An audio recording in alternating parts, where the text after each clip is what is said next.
Guys, what is going on? It's been a lot of news in the last 24 hours, right, Lenny? You know? Oh yeah, dude. I could say I'm surprised, but I'm not, the way that these idiots keep running their mouths. Yeah, guys, once again, we're going to talk about a whole number of topics, but I'm just going to give you guys my kind of dissertation from the jump, right? Black Conservative Perspective did a video. I don't know if you guys saw that, about the B-dub where she and her husband felt like they had to flee. They had a 50-acre ranch in Montana and then felt like that they had to flee the United States to go to Canada, but then they were pissed off that Canada actually had strong border laws. So as this idiot right here, right? This. Tears this morning as I dropped my kids off at summer camp here in Calgary, Alberta, in Canada. Just thinking about how I had to relocate my family 5.5 hours away from our ranch in Montana, just so that my children can be in an environment where diversity flourishes. Now, guys, she's talking about Western Canada, one of the least diverse places there are. Guys, what are you talking about? Guys, what's the black population of Canada? What percentage of Canada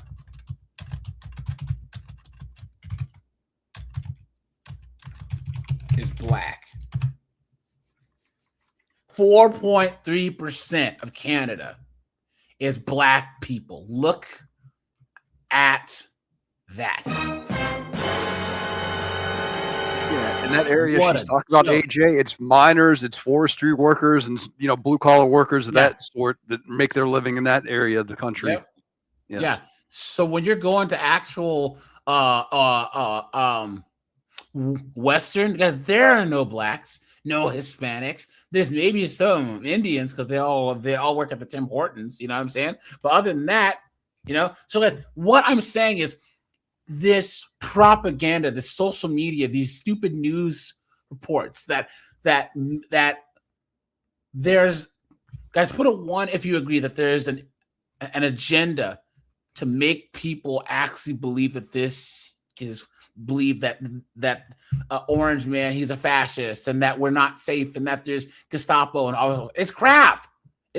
Guys, any of us can just, unless you're in Portland, Oregon or San Francisco, right? We can walk out of our house, walk down the street, get up and go to work and be just fine.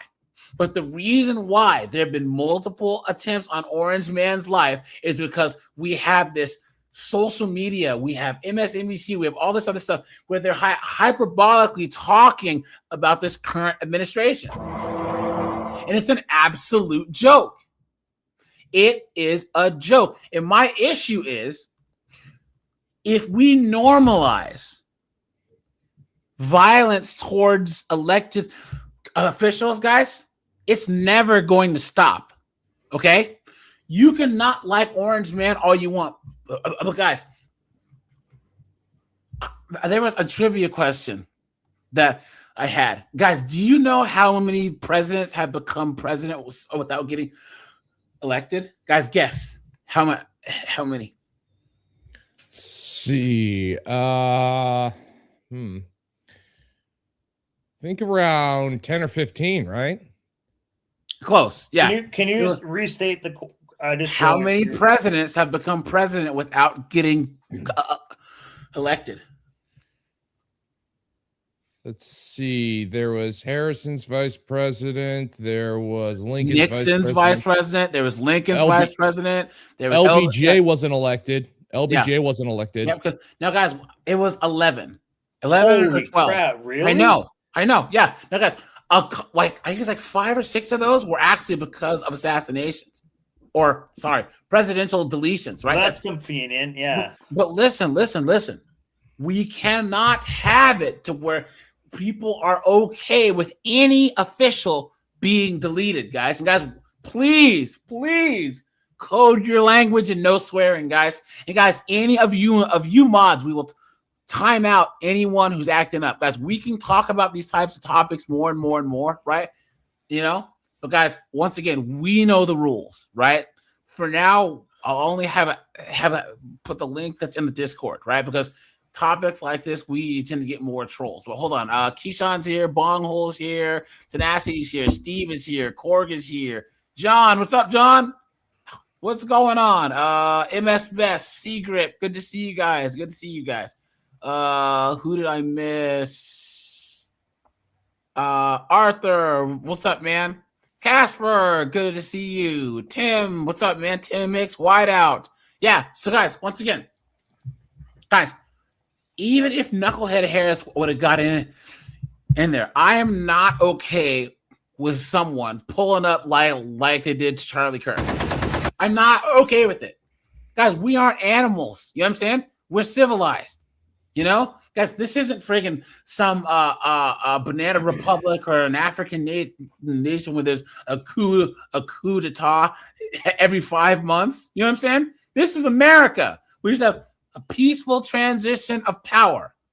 And guys, this is the crazy part that these idiots don't get. And this is this rhetoric where they act like Orange Man is the supreme leader. Guys, you don't think when?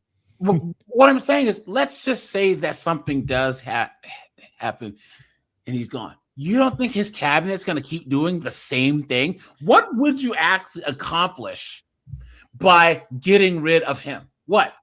Nothing. Yeah. JD Vance, Jared Kushner is still basically in charge. But what I'm saying is there's a concerted effort by his cabinet to further an agenda that people voted for, yes, but everyone was strategically put in place to keep those things going. So even the idea of cutting the head off the snake, as these will go say, is not going to do anything.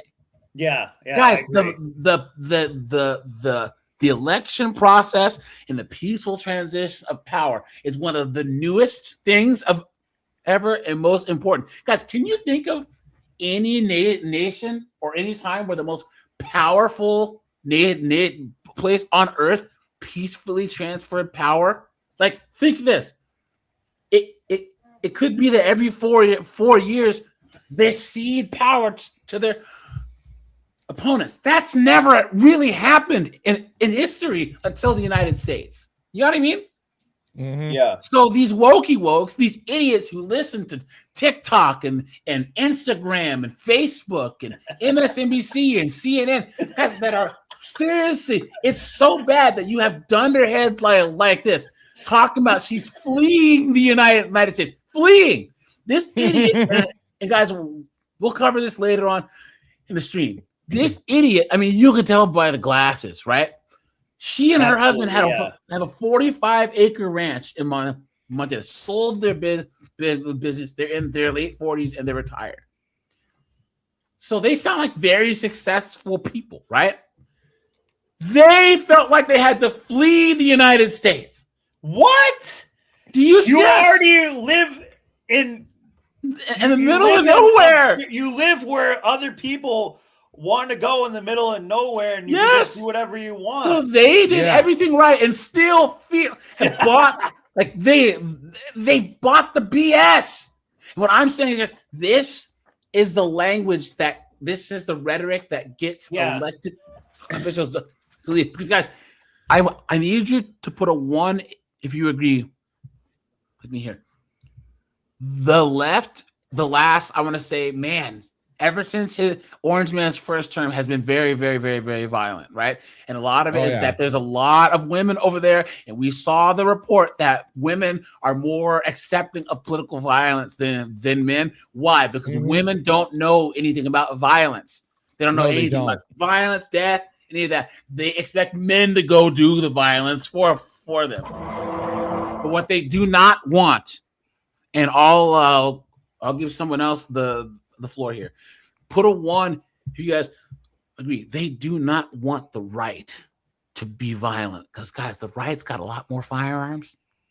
the right organizes better. No. They don't want that to happen. Imagine if you saw people on the right or the far right speaking with the. What's the matter, sweetheart? You don't have a gun? I got a bunch of them. Like, you're cooked. But like, imagine if the people on the right were so flippantly talking about political violence. Yeah. Imagine how scary that would be.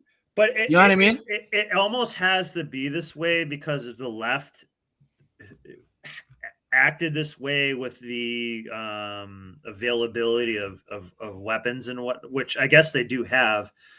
They're not disciplined. I guess I'll say this. A lot of people on the left, these extreme leftists, why are they afraid of guns and weapons and whatnot? Because they're inherently scared of it. Why are they inherently scared of it? Because they know that if they had that power, they would probably abuse it or do something stupid. I have to disagree in that what happens with the left is there are these issues that they just stake their claim on and they dig their heels in. Firearms control has been one of those things where they're so anti-firearm because they make the whole middle school pew argument, all that other stuff, that they can't even acknowledge the fact that the number one reason why we have the second is to arm ourselves against tyranny. That's the number one reason why we have those tools, right? Yeah, but they also think that that's insurrectionisms. Yeah. You know, what I'm saying is that they don't have a, I hate to use a holistic approach to this at all. It's I know. Yeah. It's compartmentalizing, right? So this is why it was hilarious. We're actually agreeing, because what I'm saying is the reason that they don't have a holistic approach is because they would be tyrannical if they had it. So they in some ways they kind of don't put it in their hands because they know they'll be tyrannical. Well, to a degree, I'm not saying everybody, but you've seen how they would abuse power, and they would abuse what I'm saying somewhere is that it takes these idiots to actually see what. Okay, there was videos that I was showing you guys like a while ago for these wokes where they were like, "Oh, well, we know that ICE is around, so we have to arm ourselves because they're tyrants." And here we are, like, ding, ding, ding. Like, now what they're trying to say is not correct, obviously, but the concept, they're understanding, like, bro, there could come a time where your local government or government can be against your values, and you might got to go get the heater. So you have the wokes who bought the whole fake ICE narrative, and they were saying, "Hey, maybe I need to go get a concealed carry." And we're like, "This is what." Yeah. Hello, this is what we're trying to do for years. Yeah, forever. Yeah, in my experience, it's pretty much anybody who says because I've been seeing a lot of videos of people like going, "Oh my God, with everything going on, I should go get a pew," and I'm like, okay, so long as you learn how to respect the stupid thing and you learn how to use it properly, and you're not acting like you have huevo, you're acting like you got big huevos just because you carry one. I'm sorry, just so long as you're not getting your training from binge watching the John Wick movies, which you know that there's a lot of people who think it's God, that kind of scares me actually. That they say, "Oh, well, conservatives don't." And some conservatives do think they're like dirty Harry types too, which is also which is kind of scary. That's also the other extreme of it. Say again? Oh yeah. Some conservatives think they're a dirty Harry type where they can but I guess use it. I guess guys, this is like B, C, D, E, F, G. I'm talking about A, right? I have a friend of mine where we're totally cool, but he is anti-second. He just is, right? He just doesn't. He doesn't think there's any reason that you should own a pew, and I'm like, there's a lot of people like that. But listen, and what I'm saying is that these are the people who accuse conservatives of not really caring about things until it affects them directly. Well, that's what they're doing, because there are plenty of wokey wokes where they're in Portland, Oregon, or Seattle, right? And some meth head breaks into their house with his two methed out trailer park Cletus friends, and they get tied up and held hostage. And then they're like, "Oh snap! We got to go get a firearm," right? They don't get it until they actually. We are so far removed from violence. It's not preventative. Yeah. It's reactive. Yes. Like you go to like Mexico, you go to South America, you go to places in Asia, guys, where they see violence. You know what I'm saying? And people have a firm understanding, because this, and we're all over the place. But when that Will Smith Chris Rock slap happened, there was one lady at my job who was like, "Well, I think he did a good thing," because he had to defend his. Of course, because she wanted him to sim. Blah, blah, blah. Publicly emasculated him for years. But guys, I said this is why women should never have an opinion on violence ever, because Will Smith is way bigger than Chris Rock. What if he'd have hit him and Chris Rock fell and he hit his head on the stage and died? Yeah. Women don't consider this. They have, guys, put a 1 in this chat, or anyone that's on this panel right now, chime in if you've seen a street fight where a dude got hit and you're like, I think he's dead. Yeah.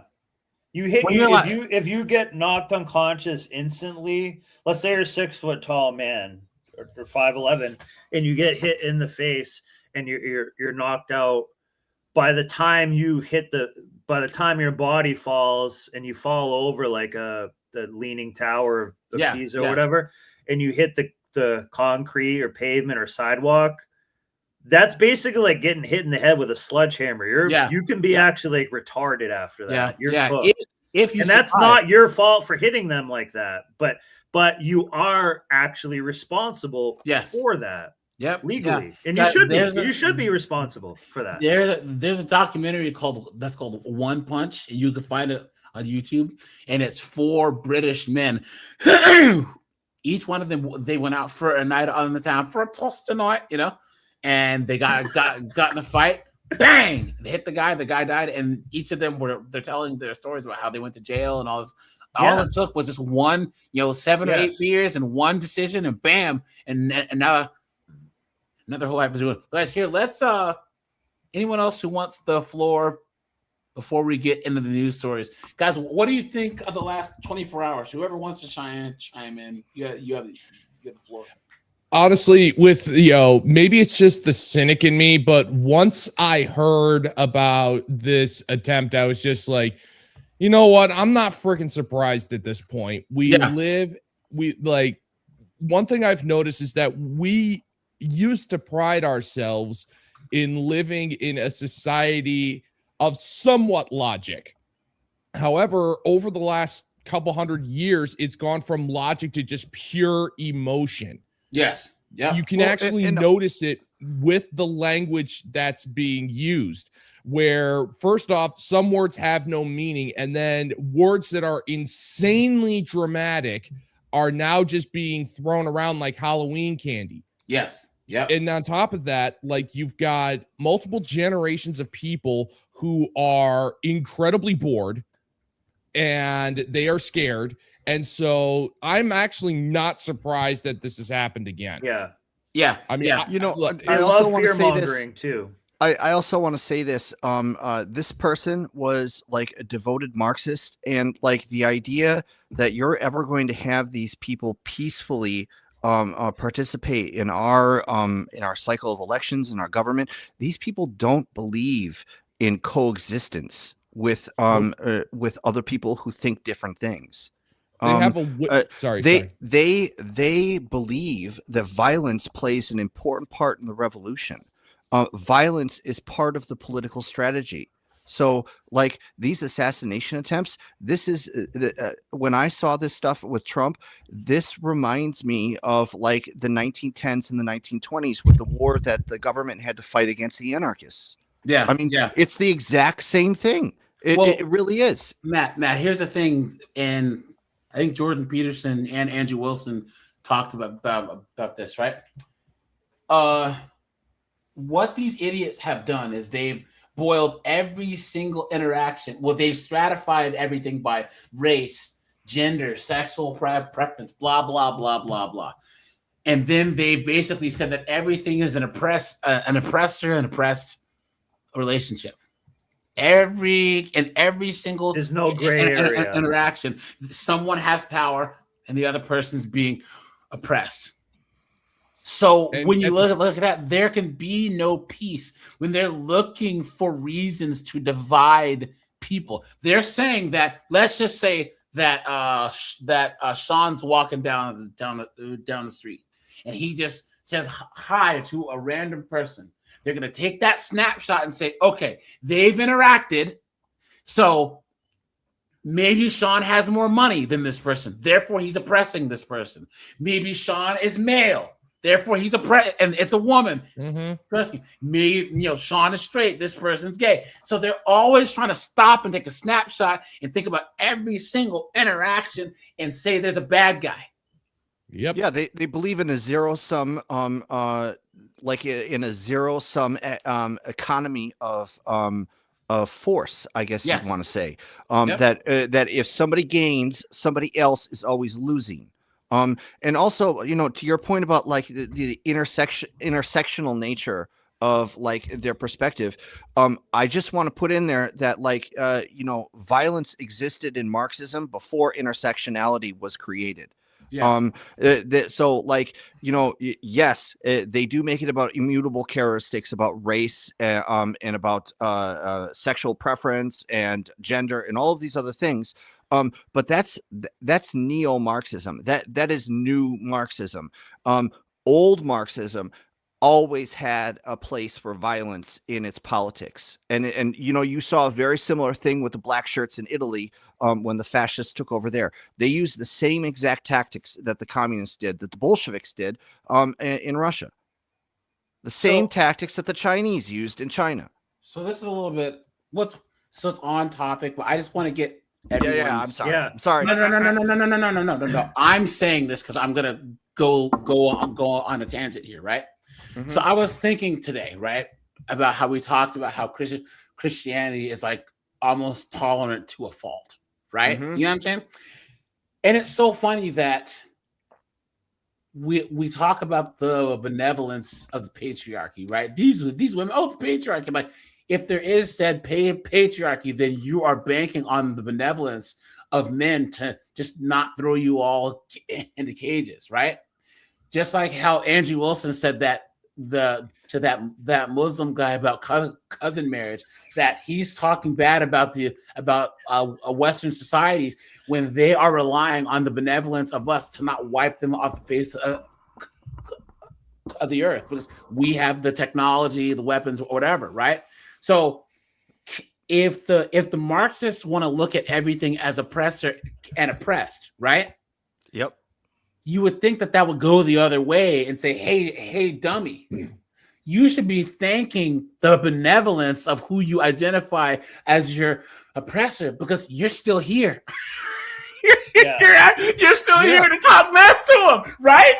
Does that make sense? Yeah, that's the that's my argument about like whenever like I'm covering videos, like I actually covered one in a video a few days ago of a woman who went online and said that women should not only hit men but hit them hard as they can. And my response to that was, you are banking on goodwill that you don't have because you are only saying this because you believe that the men will not fight back. But if you are attacking a man, you do not understand rules of engagement of the laws of combat. Especially with Nug raised by physics, single moms. Yeah. Guys, Nug will hit back. That's what they don't get. Nug does not care, dude. Guys, how many times have we seen this? Guys, for all you guys, Nug's in a good situation. Doesn't seriously, care, let alone hitting it. Here's the thing. I used to have do locals, but then the actual system was good. You guys, go to my locals, and I still have. I was doing Monday night fights on locals where I would go through all these all these Twitters of all these people getting their ass beat, right? And there was a couple streams that it was just Nug just giving freaking Keisha the fucking Stone Cold Stunner. You know what I'm saying, guys? These are the young boys that these single moms raise, guys. All day just. You know what I'm saying? Guys, this is what they voted for. This is what they asked for. But guys, my point is, when Dr. King was having people go out in their Sunday best, right? And there was the dogs and all that other stuff. They were, when you look at the benevolence of the oppressors, you're saying these are human beings. Because the Marxists want the oppressors to be these faceless, autocratic, or whatever. But what Dr. King did was say, look, these are people. And we need to let them know that we are people too. And that's how they ended up moving forward, right? Women especially have been so antagonistic. Guys, the way that they talk about us men is like we're not even human beings. Because we're a pawn to them. Yes. But guys, we are. Idiot Broad had this thing where it's like men should be lucky that women don't want revenge. It's like, and how do you plan on doing that? Yeah, like I can actually kind of explain because I actually came across a meme I'm going to be using. You ever see that episode of South Park where Cartman was like really trying to threaten Kyle to a fight and Kyle just lightly slaps him and then Cartman just starts wailing like a baby? Yeah, I remember that's that. Pretty much the conflict that we have at this point. Where it's just, they the second that we say something, or even if it's like how do I put this? Like, even when we say something, they immediately start screaming and wailing that we are these horrible people when we barely did anything at all. Like this space, for instance, like the red pill space, we make fun of these idiots like all the time. They make it easy. And then they turn around and then say that we're the hateful ones and we're the reason why they want revenge so badly. But that's the problem with this revisionist history that they have is they're saying, look, if everything's oppressor and oppressed, then we're going to look at history, right? And we're going to tell it from a woman's perspective. And then we have standpoint theory where they say the oppressed know the most about what's right. The oppressed automatically have the moral high ground. The oppressors are automatically trash. So do you see how they go through all of history and basically say that women had it worse than anyone else? It's fake wisdom. It's fake wisdom. And then the best part was, and then they try to rewrite it to make them seems like, because what was it, like a couple of years ago, there was some quote unquote anthropologist who said that women were actually the hunters in hunter-gatherer tribes. You've been hoodwinked, bamboozled, led astray, run amok. And then they're like, oh, well, they did the DNA and the historical things and said half of the samurai were all women. Oh, get out here. I didn't know they fought with scissors. Oh! I see what you did there. Well, they also say the Vikings were black as well. So Yeah. Oh, yeah.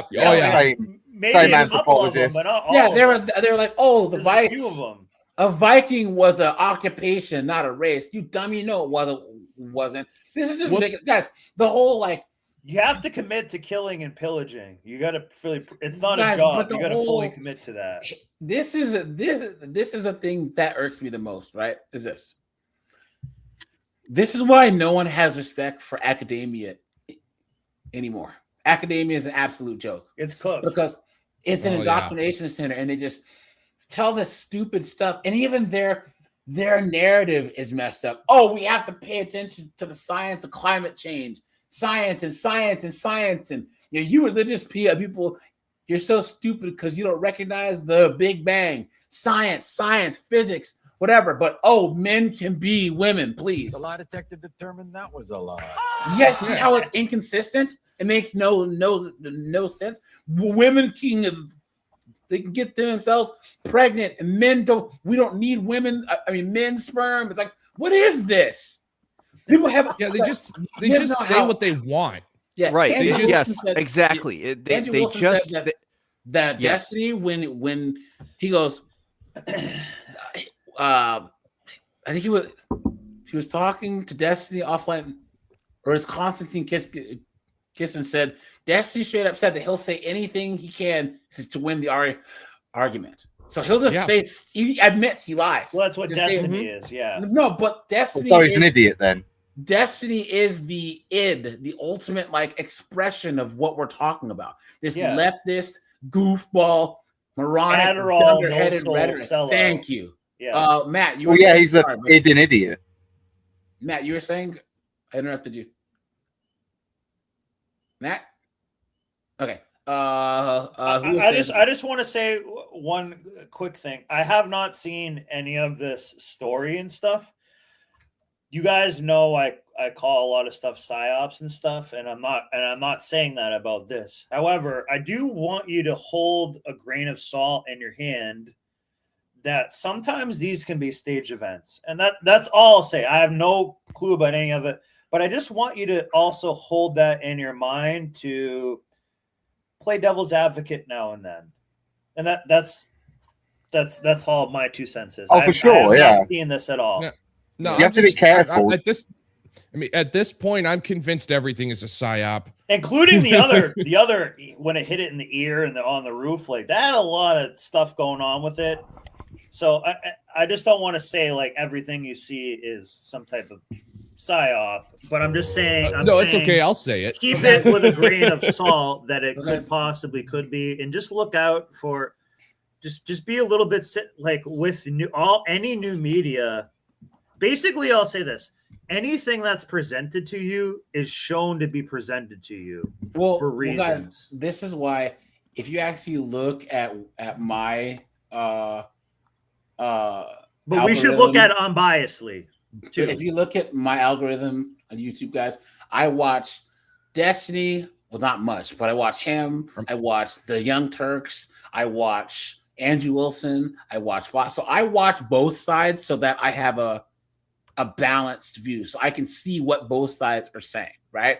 You should just have all one side on your algorithm. As much as it's hard to stomach, guys, right? With that Chink Yu guy and Anna Kasperi, guys, watch what the Young Turks are saying. Watch Anna's becoming a conservative Russian woman. Yeah, slowly it is. She's coming to Daddy Putin. But you should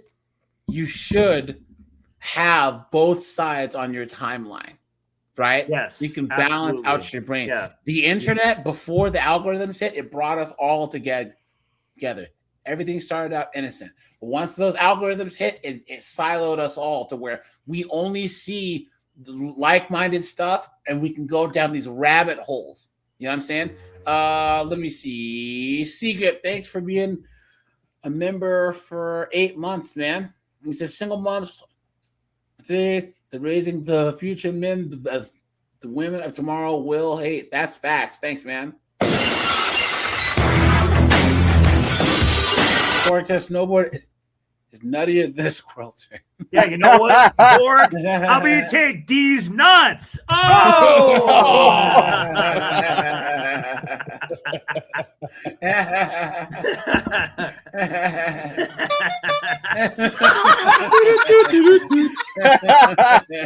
Dude, that horn is corny as hell, but it's actually the best thing ever. But yes, no, Sky, this is not true. They had samurai ko who were some bodyguards, but a samurai was a noble title that was bestowed from father to son, right? Samurai were like knights. There was no female samurai. I mean, I'm not an expert in Japanese history or anything, but I thought samurai was closer to more of a political title. Yeah.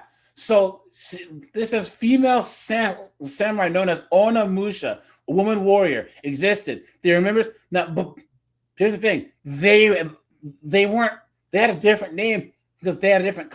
They were an actual different class. This is not the same. They actually did have female warriors, but first of all, it wasn't commonplace. And then also the Japanese are very specific with their words, right? They call them onamusha because they weren't samurai.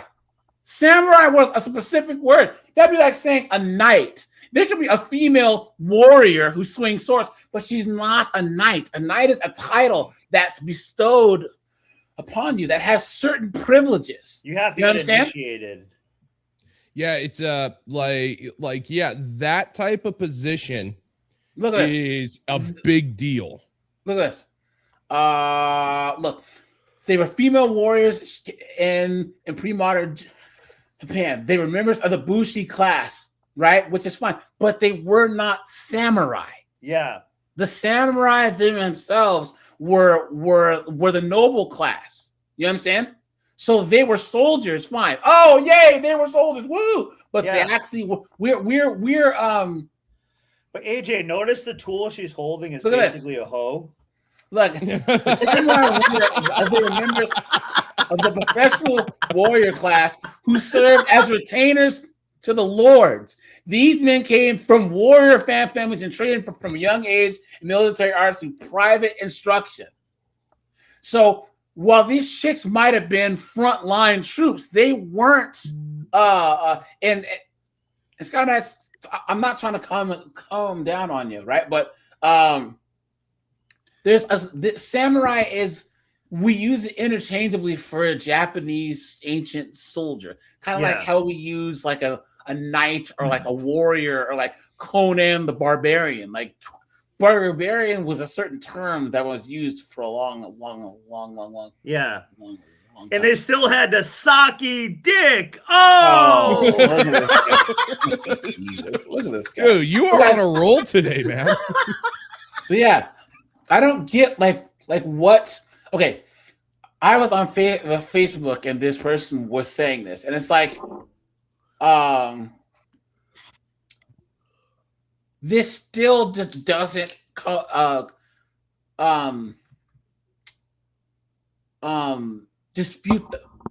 disprove the fact that the majority of soldiers and bodyguards and all this and all of history were always male. You know what I mean?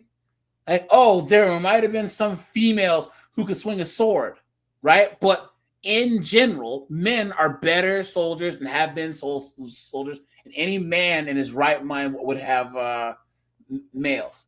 Now, guys, we're gonna look at these news stories here. So, anyone who wants to chime in, because I don't know why the Secret Service is just like seems like they're just like not doing their jobs. But guys, DEI must be an MFer. You know what I'm saying? Yeah, AJ, could I actually chime in on that with the Secret Service stuff?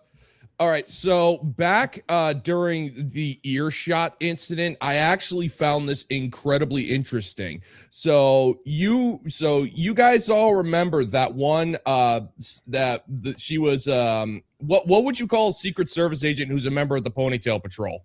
I don't know what to call that. But useless. Hey, I'll drink to that, Anonymous. Yeah, but this actually kind of scared me because it's like his Secret Service detail. When they got him into the car, that female Secret Service agent couldn't even holster her weapon under pressure. She hid behind the orange man too. I was gonna say she hid behind him. I don't. And when I saw like the reaction video of the president, at that table and whatnot, and you heard the shots going off, is it normal to have that much as a significant delay when there's gunfire and the president's in the next room? Because I feel like there was a long time before, between the point in which you could hear the gunshots and the Secret Service agent running up to Trump. Yeah. Is that normal? He wasn't president at that time, was he? He was the candidate. No, I'm talking about at the couple days ago. Pennsylvania. Yeah, he was, I think. But even that, but all you need to know is this. Remember when they said, "Oh, the roof was too sloped where someone might fall off"? Yeah, that's basically all you need to know. That's all you need to know. Period. Yeah. But that's what I'm saying. They're telling you that. So when you go to think critically about it, like, well, that roof really isn't that bad. And even no matter what it is, that's their job to do so. So if that guy, 15-year-old kid or whoever was on there was that's what I'm trying to say. They are telling you that they allowed it to happen. Yeah. Or they're just completely incompetent. But I think it's more that they allowed it to happen, personally. Well, I think that they just still haven't figured out that people have like cell phones that are better cameras than like Hollywood cameras are. You know what I'm saying? Like we have cameras. We have multiple angles, and people put the stuff on the internet for people to see, right? Like everywhere you go, people have phones, there's cameras everywhere, and they're trying their best to control the narrative in a time where we have access to so much information. Because we actually have information overload. You know what I'm saying? We have access to too much information. Guys, speaking of that, here's a Ponytail Patrol watch. Well, WT News 5 leading the way with breaking news. That breaking news right now, a major shakeup in Cincinnati's police department. Police Chief Terry Thigi fired by the city manager. Well.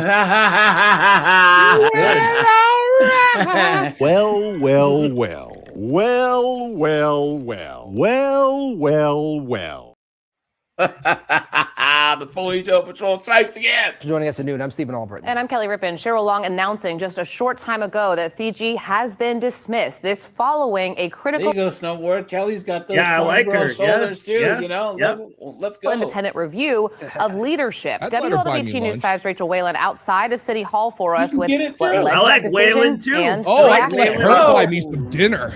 Hi, Kelly and Stephen. Yeah, this comes after months of investigation and a formal hearing with Chief Thigi. Today, City Manager Cheryl Long made the final call, saying after reviewing the findings, she determined that the department needs to move forward with new leadership. The city says Chief Teresa Thigi was dismissed effective immediately, ending a more than 35-year career with the Cincinnati Police. The decision follows an independent review conducted by outside legal counsel, which included reviews with more than 30 people and raised concerns about leadership, communication, and accountability. Thigi had been on administrative leave for months and appeared at a pre-disciplinary hearing earlier this month. I concluded that a change in leadership. Look at that. She must fired her. Guys, she must have known she was cooked. She must have known she was cooked when she had to go in front of this dunderhead. Is necessary for the department moving forward. This decision was made by me, under my authority as city manager, under the Cincinnati City Charter. A woman in politics is like a donkey doing calculus. The Cincinnati Police Department remains stable, Send her off in her fully Subaru in the operational. sunset, man. Interim Chief Adam Penny Send her off in a Subaru. retains command, and the city will provide an update on permanent leadership in the coming weeks. And one of the questions... Guys, here, this, you see this? $13 million missing for Seattle's homelessness audit. That so far they've. I'm not surprised. Yeah, That's just an accounting error. It's just an accounting error. If this is oh, I see what you did there, Locke. Oh, I'm glad somebody caught it. Oh, for crying out loud! That goddamn. Hey, it looks like they're gonna Omar some money back. Oh, You see what you did there. Dude, you have to stop that. That's bad. It's cringe, but it's brilliant. Recording of Fiji's pre-disciplinary guys, this is what she did, right? hearing is giving us kind of a rare look here at Fiji's responses to the city manager's allegation. Yeah, it's very long here, but in it, Cincinnati's former top cop doesn't hold back. WLWT News 5's investigative reporter Karen Johnson. Imagine them saying that this is your city's top cop. Please. I feel like the title top cop should actually go to a decorated experienced police officer. A man. Yes. So in other words, a man. He shouldn't just be handed this to you. idiot looks pretty close. You know what I'm saying? Has been listening to it. Karen, I know you're trying to sift through everything, but you're already hearing some really interesting things. Yeah, guys, this recording was just for Good golly, look at the size of this released thing. a short time ago. It's almost 2 hours long. I'm about halfway through it so it's just far. water A lot weight. of the Stop being allegations an center around how That's no moon. Yeah. That's a space station. Yeah, I needed a translation. This fully armed and operational battle station. Fire at will, Commander. Fiji responded to crime last summer. The city manager says Fiji failed to find acceptable solutions. Tonight, we're hearing Fiji's response. Get to the point. At the center of the city's case against former Chief Terry Fiji, public safety and whether she followed protocol. But in a newly released recording from her April 10th pre-disciplinary hearing, Fiji argues the expectations placed on her department were unrealistic from the start. She points specifically to a summer safety plan proposed by 3CDC, one she says would have stretched an already thin police force even further. Maybe if you had to defund your police force, you moron. Hold on. Can I just ask a question here? Of course. Like, if she's the top cop, why is she not submitting her own plan? I don't know. Because someone else needed to write it for her. No. Like, what are all of these outside agencies? Like, if they're contributing to the police doing their job, fine.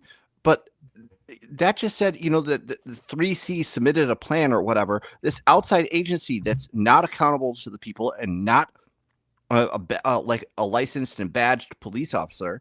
They have no business telling police officers how to do their job. You know what I mean? Because they're like, licensed and badged. Oh, it's like all of these outside agencies. I get very cynical when I start hearing that these outside consulting agencies come in to help resolve some of these issues. Yeah. They usually end up causing bigger issues than they help to resolve. Well, they're probably they're always connected to the people in charge. Yeah, they're always a brother or a sister or something like that. But guys, look at when DEI actually became a thing. All of a sudden, all these DEI consultants and consultancy firms came out, and it was all people's sisters, brothers, aunts, uncles, B-dub. You know what I'm saying? Just to fleece the taxpayer. So it's just to fleece everything. Get as much money as possible into the hands of people who don't deserve it. But they're a lobbyist who has an incentive. Otherwise, that person would not cooperate with them unless they got a benefit from it. Yeah, in my opinion. Here we go. And new details are emerging today about the suspect connected to the shooting at the White House Correspondents' Dinner. AJ, investigators say that we knew a carpet muncher was going to try to take him. You beat me to it, damn it! No, Anonymous, man, you got to be, dude. You're dealing with snowboard here, man. You're gonna need to be a little bit faster on the draw, pal. Damn it, guys! Be quicker. That's hot, man. Be quicker. I think she's like half black and half Asian. 31-year-old suspect is a highly educated engineer and part-time tutor with no criminal history. And authorities right now are working to piece together a clear fair use. YouTube. I know a bit about this guy, AJ. By the way, I did some research on. Oh, really? Well, here, let's watch this, and then the floor is yours. picture of who this suspect is and what may have led up to this. Rachel Menitoff, live in Torrance with the latest on that. Rachel? Rick Kareen. Damn, she can get it too. Hi, we're on a roll, guys. Other than that friggin' hey, darling, I'm gonna let you buy me some dinner. Other than Godzilla, who we saw earlier, you know what I'm saying? People in the area say the alleged shooter lived here at home with his parents for the last couple of years. Not many people knew him well, but say he was perfectly friendly and cordial walking around the neighborhood. A lot of people do know his parents. They say they are lovely people and a part of a tight-knit community around here. FBI agents swarmed the Torrance home of 31. I was wondering when you were going to use that soundbite. 8-year-old Cole Thomas Allen pouring through the house he shared with his parents, where an apparent anti-Trump manifesto was found. The California tutor and engineer is accused of opening fire at the White House Correspondents' Dinner. His intent, apparently to target President Trump and other officials, according to a note he sent to family members about 10 minutes before the attack. In the message, he writes that he feels rage anytime he thinks about what the administration has done and apologizes. So guys, how is what the administration has done manifested in this idiot's personal life? He lives at home with his parents. He graduated one of the most valuable degrees there is from a really good school in the richest nation on God's green earth. Yeah. Well, he's making payback his student loans. Guys, one at a time. Oh, sorry. Go ahead and no, you go ahead. You go ahead. I was going to say it's making him pay back his student loans. That's the problem he's having. But mommy and daddy probably paid for that too. But this is what I was talking about at the beginning. This brainwashing, this hyperbolic agenda, this narrative of, oh my gosh, I can't look out the window without there being troops with M6. He's racist, AJ. He's racist. Yeah. Guys, this guy had a perfectly there you go. reasonable, privileged life, but he got brainwashed into thinking that he had to go grab a pew and delete the orange man. Guys, what a joke. This is what I was saying. So, friends, family, and co-workers saying, I don't expect forgiveness. Again, my sincere apologies. Allen's brother raised concern about the text and alerted a local police department. When questioned by the Secret Service, his sister told authorities Allen made radical statements and said he was going to do something to fix issues in the world. According to Allen's LinkedIn profile, he graduated from Caltech in 2017 with a bachelor's degree in mechanical engineering. Caltech is a really good school, guys. Isn't it a state school though? Yes, but it's still like a really one good, of the best schools. Yeah. You ever watched the Big Bang Theory? Yes. Yeah. They work at Caltech. Ah, okay. All right. So Okay, so I've like got a question. Sheldon, and then you remember he used to make fun of Leonard because Leonard went to Stanford, and but Caltech, even though it's a state school, is one of the top 5 or top 3 best because it's technology like schools. Privilege. You actually have to be talented instead of just buy your way in. Well, no, that was just a joke. But they just have they have developed their vetting system to where only the best of the best get in. You know what I'm saying? So, but yeah. Steve is right. Caltech is like the MIT. Okay. Yeah. Wow. Okay. Yeah. But also this. Look at what is teacher by birth. Teachers are scum a lot of times. I hate to say it. Yeah. Nowadays, I can't. They become what they become now. Modern day teachers are. This is exactly what you'd expect out of a teacher to try. Yeah, but also, guys, what do you notice next to his name? Him. He's cooked. Yeah. Well, he's cooked. I got. Yeah. Well, good one, dude.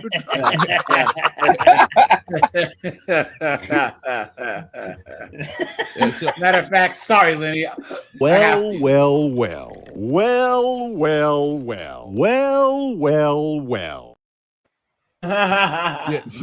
So I've got. All right. So my first question is, does this guy have a mugshot yet? Yes. Okay. So so here's the interesting thing. This guy has a mugshot, but they decided to show him in his graduation garbs. Instead, they showed him in his graduation. They always do this. Whenever this turns out to be an issue that might have a hint of the racisms, if you will, they will find the most prestigious photo of the person they can find, and 8 times out of 10, it's either a graduation photo or the person in question is wearing a suit. Yeah. That's the first point. Unless Second he's point, a white guy. Yeah, and then you have multiple mugshots. Mugshot, yeah. You got the mugshot. You know what I'm saying? Yeah, the photo of him at a freaking frat house kegger from like 12 years frat ago. boy, yeah, he's like thrown up on the carpet somewhere. Like, yeah. Unbelievable. And then also, this is very interesting. This guy, he says that his first profession, he's a game dev. He's a game dev. He's not an engineer. He's not a scientist. He's a game dev. Yep. Which we all know. And when you consider modern gaming right now, that is also insanely telling. That's all I have to say. If there's one sound that sums up modern day game developers.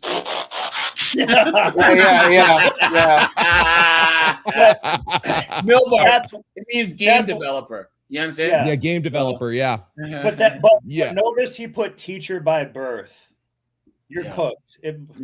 Modern day teachers are trash. But it's teacher by birth. Oh, I didn't notice that. No, listen, guys. It's acting like he's the hubris he has. I was born to teach. It's like, no. Exactly. Yeah, you're cooked. His ego he has. I'm just so smarter than all you guys. I can impart my knowledge. You know what I'm saying? I heard a great analogy the other day, AJ. They were comparing, like, you know how like macho douchebags abuse the power of being a police officer. Yeah, that's kind of the thing with the teachers nowadays, or like these leftist douchebags abusing the privilege of being a teacher and having all that influence over children. Yeah. They actually have more mental influence than a cop does in some ways. Yep. Because you're in front of them for longer every day periods of time. That's true. Yep. And was a part of the school's Christian fellowship. He got his master's at Cal State Dominguez Hills, worked for some time as an engineer, and then went on to develop video games and tutored at C2 Education. It's a company which helps prepare students for college. At one point, Allen was even named Teacher of the Month. Dude, how many times do we Allen see took a Teacher train of the from- Month or Teacher of the Year, and they're complete garbage human beings? That's meaning, but and the title is meaningless. Yep. Yeah. It's a lot of the teacher Like, let's diddlers, say for yet the that you sake- see it. Yep. Yeah, that's Exactly. exactly. That's what I was talking about. The diddlers, basically. How many times have we seen Teacher of the Year, of the month? Guys, I want to let all you guys know who are younger. Guys, you don't need a master's in engineering. You don't even need a master's in physics. Guys, I know more. Okay, where I work, bachelors in engineering make as much as PhDs in anything else. Okay? I have two friends. One has a master's in physics, and he says that his biggest regret was doing his master's degree because he wishes he had just stopped at a bachelor's and then worked more. And then my other friend, he has his PhD in aeronautical engineering, and he said that if he could, he would just stuck with a bachelor's. I mean, he makes a lot of money, obviously, but there really wasn't that much benefit to having a PhD. You know what I mean? CX says that he has a bachelor's in engineering and a strong 8 years career. Nice, man. Nice. Let me see. Yeah, so his home in the suburbs to Chicago, then to DC, and was staying at the Hilton Hotel where the event was happening. He was armed with a handgun and shotgun, which he likely hid from his family. Media from around the country converged on his typically quiet neighborhood, where neighbors are certainly taken aback. Seemed like a nice guy. You never know, though. You just never know what lurks. I'm friends with his dad. They're very solid, peaceful, good people in the community. The lie detector determined that was a lie. Yeah, I was about to It's say, heartbreaking. It's devastating. Didn't work out I so feel, peacefully. in my opinion, it's like somewhat of a violation of trust in your community. And Allen has his first federal court appearance tomorrow. She can violate me. Hey, hell yeah. That's a down bad line in that neighborhood. Let's go. She has some sounds to me like you're cannons, withholding. too. Check her out, man. Let's But go. she does drugs and is a demon in the sack. She's wait, snowboard. You're saying that like that's a bad thing? Yeah, no, like it's something for me to avoid. It sounds like a good time to me, man. Pair of titties make you want to stand up and beg for buttermilk. Guess what? I'll assassinate her. Oh! Charges, including assault on a federal officer. The district attorney in Washington, D.C. says she is expecting more charges as this investigation unfolds. That's the very latest from. Now, you had said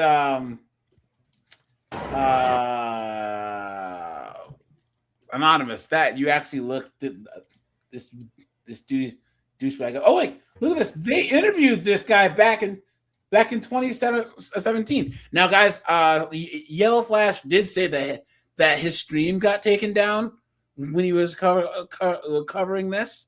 I think it's because he was actually live streaming as it happened. Yeah. So, guys, if the stream gets taken down, guys, I'll just make another one. You know what I'm saying? Yeah, So, we'll just I think we can all agree we'll just blame snowboard and move on. Yes. Yeah, I get my streams taken down a lot. Yeah. Here. Hey, look at it this way. If your streams are getting taken down about that snowboard, anything that's like CNN or like mainstream news, like CBS, CNN, whatever, you got to speed those up to 1.5, and then that so it's faster. And then like a lot of mainstream movie clips and shows like NBC, ABC, they're always copyright. And they'll get copyright that stuff. Yeah. Over time you'll learn, but this is why you always see me go to like ABC7 and not like CNN or like MSNBC, because they will get you taken. I thought that they were like kind of the same, but no, whatever. No. I'll learn about it, and I do pause it a lot. Like we are making sure to comment on actually what's being covered and not just like doesn't matter because it actually goes by the length also. But yeah, we'll talk offline and I'm sure. Yeah, that's a compliment. I'm taking down. That's good. Yeah, I love it. There you go, guys. Thank you, Palantir. In the last 24 hours, we've learned a lot about that alleged gunman, Cole Allen from Torrance. He is a registered voter in LA County, but he's not. He's a carpet muncher. Party. According to his LinkedIn profile, he's a trained mechanical engineer who graduated from Caltech back in 2017. Just last year, he earned his master's in computer science from Cal State Dominguez Hills.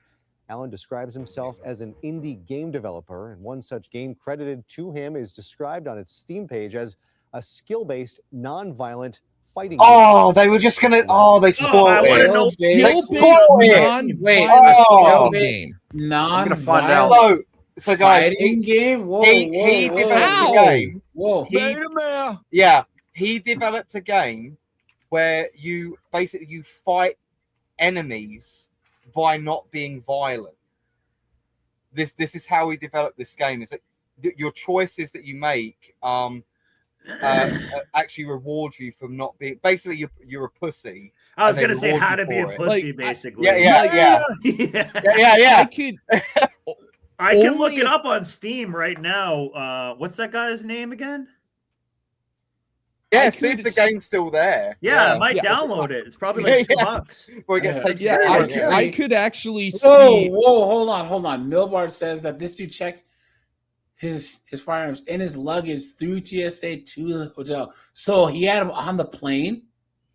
Actually, so you can. You actually can check firearms in luggage through TSA, but they have to be checked and they have to be locked up in a very specific way in TSA approved containers. And you have to declare it when you check in.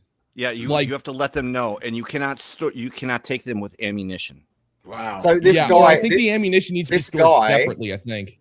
Yeah. He's also, I don't know if you guys know, he's also a registered Democrat. Of course he is. Of course he is, yeah. And he's also have a lot of affiliations with far left socialist organizations. Well.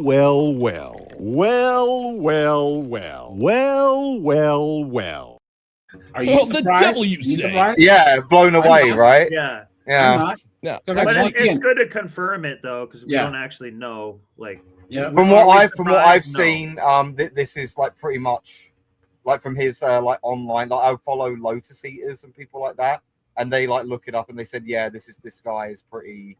That's par for the course. Yeah. They're like they double check everything before they say anything. This is once again the thing that I don't get.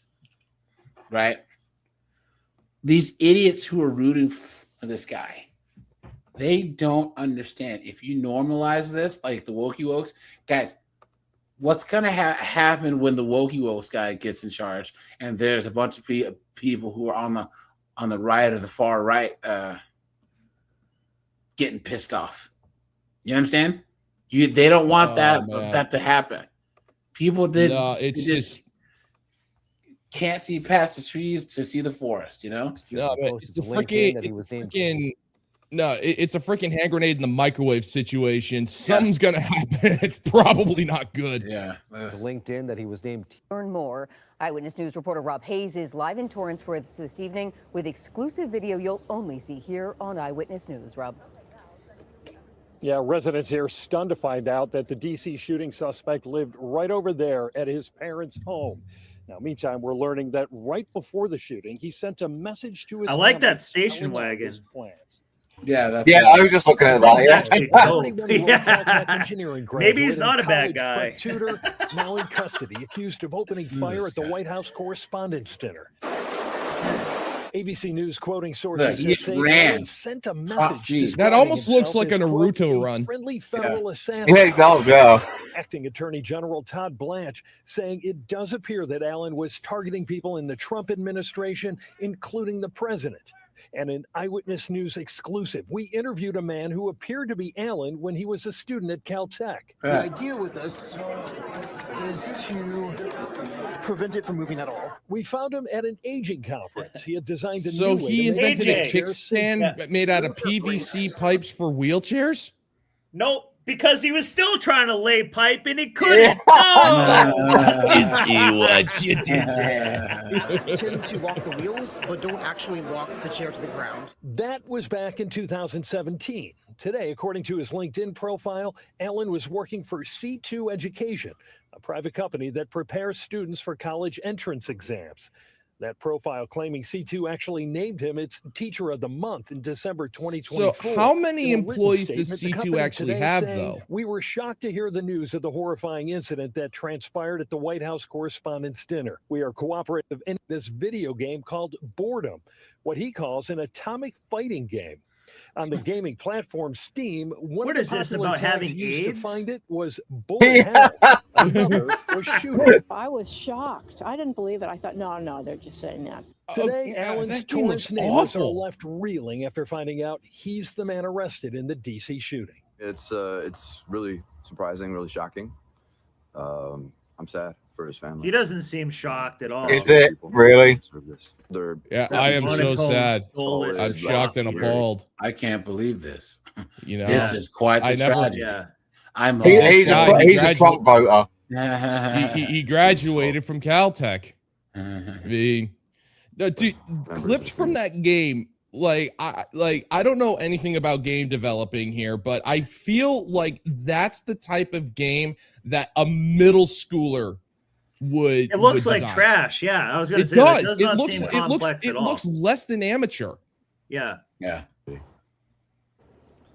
Now, sources tell Associated Press that Allen's brother called police in Connecticut once he saw the message that his brother sent, but that call came. That is seriously 2 a hours dope after station the wagon. shooting. Meantime, Allen's sister told I think it's an Acura. It looks pretty good. That's a TSX wagon. I didn't know he even made that legally in California, and he kept them here at his parents' house without his parents knowing.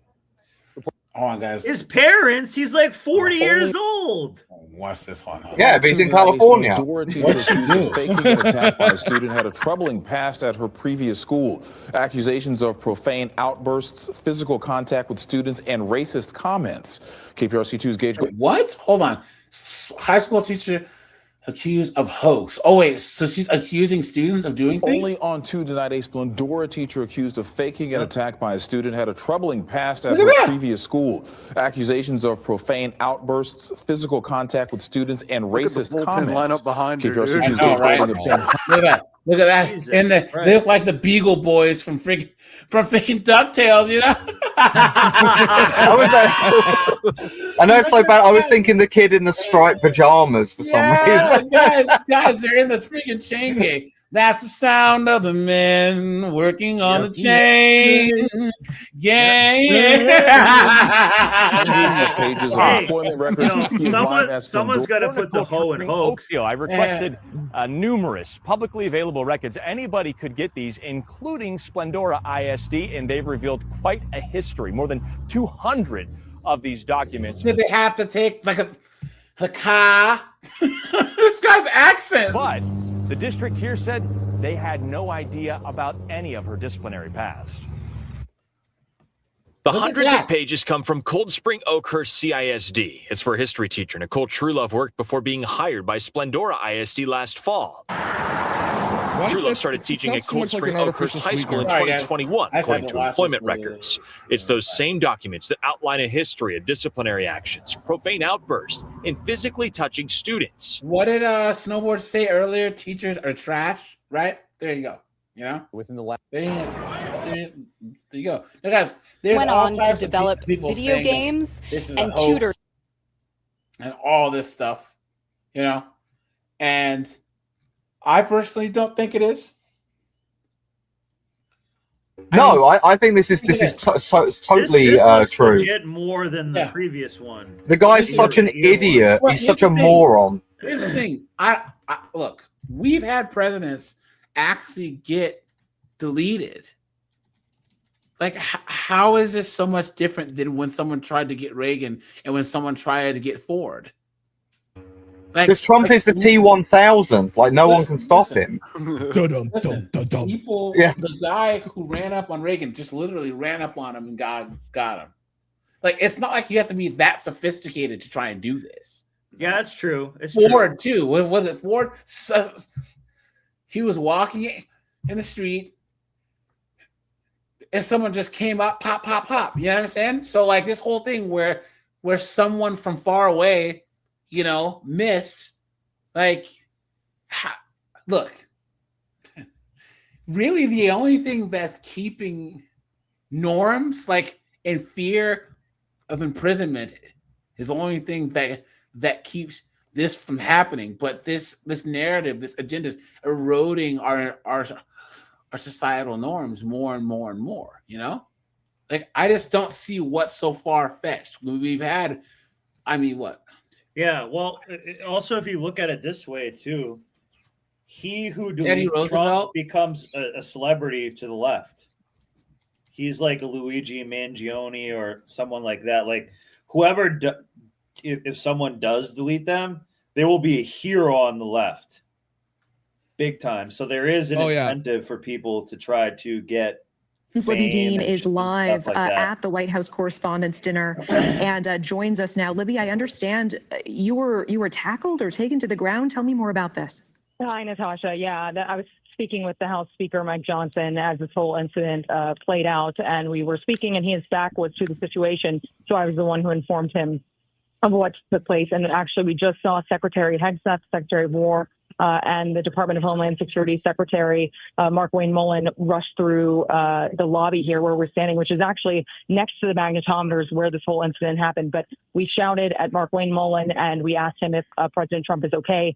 They confirmed the president is okay, the vice president is okay, and so is the first lady. And he basically had his firearms and he just ran full tilt, like right through the checkpoint. I mean, that's kind of, if dude gets a full head of speed, it's ballsy, but yeah, you have enough momentum where you can actually be 20 seconds ahead. Well, yeah, he's trying to bum rush them, isn't he? That's basically before they have time to react. Here, as obviously we're still trying to figure out exactly what happened. If that person, we know they're in custody, but we don't know their condition, and that's going to be the big question moving forward. Also, if the president comes back to this dinner, right now we're just seeing secretaries filter in and out. Welcome to Local 10 News at 10. I'm JC Birch. I'm Stanella Sabovic, and there are urgent concerns. Oh my goodness. Man, that's what I'm talking about. And she has, I like to get, I'll cut a birch tree up. Time, a turtleneck to cover up the. Sorry, I'm gonna find me a birch here. Why not? Did we just click on the hub for a second? Like, what's going here? I'll cut a birch tree up all day. No, you better look close. Look at that fruit flag on the 10, man. You better look close. God What is this? What is this? I don't know what news station. What did you say, Lenny? No, I'll say better look close at them though. That's because they have that fruit flag on the 10, man. You better look close at them. They're a little bit say, yeah, best check that Birch Street don't got no apples. No, Yeah. they are a ABC affiliate. Was it ABC or NBC has the Peacock as the thing? So. I think it's an affiliate. WMILF.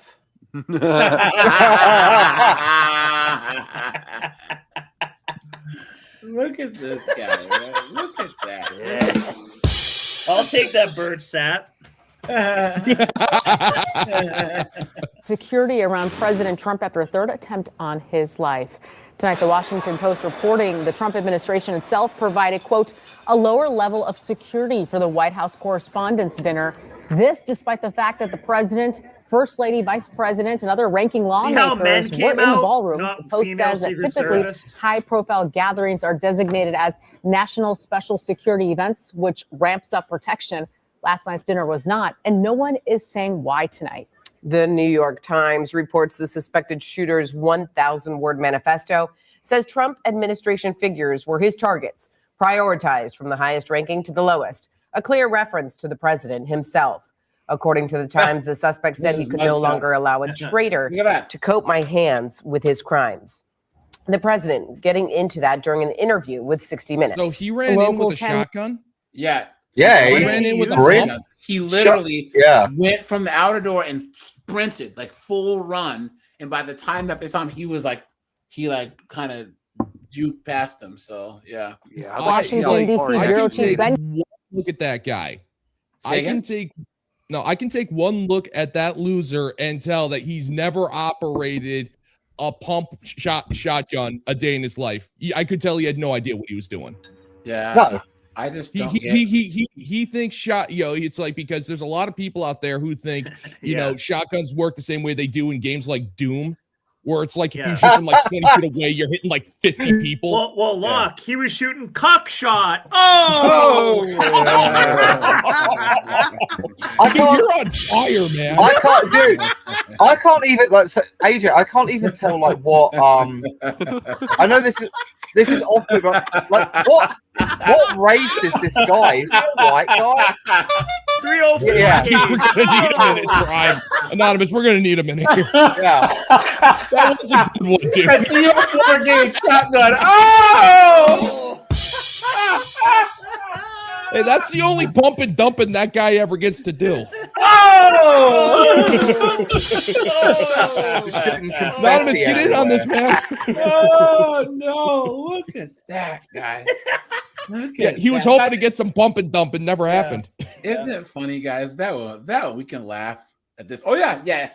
MS Best says, "Wonder how the liberal media will cover." They'll up probably this idolize one. him. Yeah. No, like Anderson like, Cooper will love this guy. Yeah. So one thing I think is incredibly important in this day and age is that idiots like this need to be ridiculed. They need to be shamed. We need to be making fun of them and making them look like idiots, because that's what they are. They are making everything worse, and they deserve nothing but mockery, ridicule, and to be forgotten by history. No, he just that's needs what they capital deserve. Punishment, dude, and that's all he needs, and that'll teach a freaking lesson, send out a message, dude. But it won't happen. he got deleted, right? No, they kept him alive. Yeah. Mysteriously, I believe something. Don't ask me how I know. Just with everything going on, something tells me he's going to meet a terrible fate under totally normal circumstances behind bars. Yeah. Oh, of course. I really think Space Penny. I'll put a bet on it. I really think he's going to be. He's not affiliated with anyone. I think he is like one of these revolutionaries. Has anyone these seen revolutionaries that were in like guys? What happens is that you have some of these engineer guys, because he has his master's in engineering from Caltech. He's obviously really, really smart, but there are guys that are really smart because they have the autism, right? Their mom was munching Tylenol when she was pregnant. And what happens is that these people, they obsess over things, right? They they probably didn't have a lot of friends or anything else, and that Tism just kind of settles on things, right? And he just settled on Orange Man and how all this is bad and all this is horrible and all this is bad and all this is horrible, and then he just came to the logical quote unquote conclusion that he had to be the hero and do something about it. You know what I'm saying? Guys, look at the at how many reformers have been going up in schools as of late. You know what I'm saying? And doing is real quiet about that. Oh, dude, that statistic is mad, man. But a lot of them have the Tism too, and they obsess over things and obsess over things. And they have manifestos, and theirs read a lot. Like, I am some godlike being, and I'm this and that, blah blah blah blah. And all it is, guys, is it's mental illness that's unchecked, and this rhetoric, the same rhetoric that got Charlie Kirk deleted, is making these idiots do this too. Yep. If you become crazy enough, you leave a Themethesто. Oh!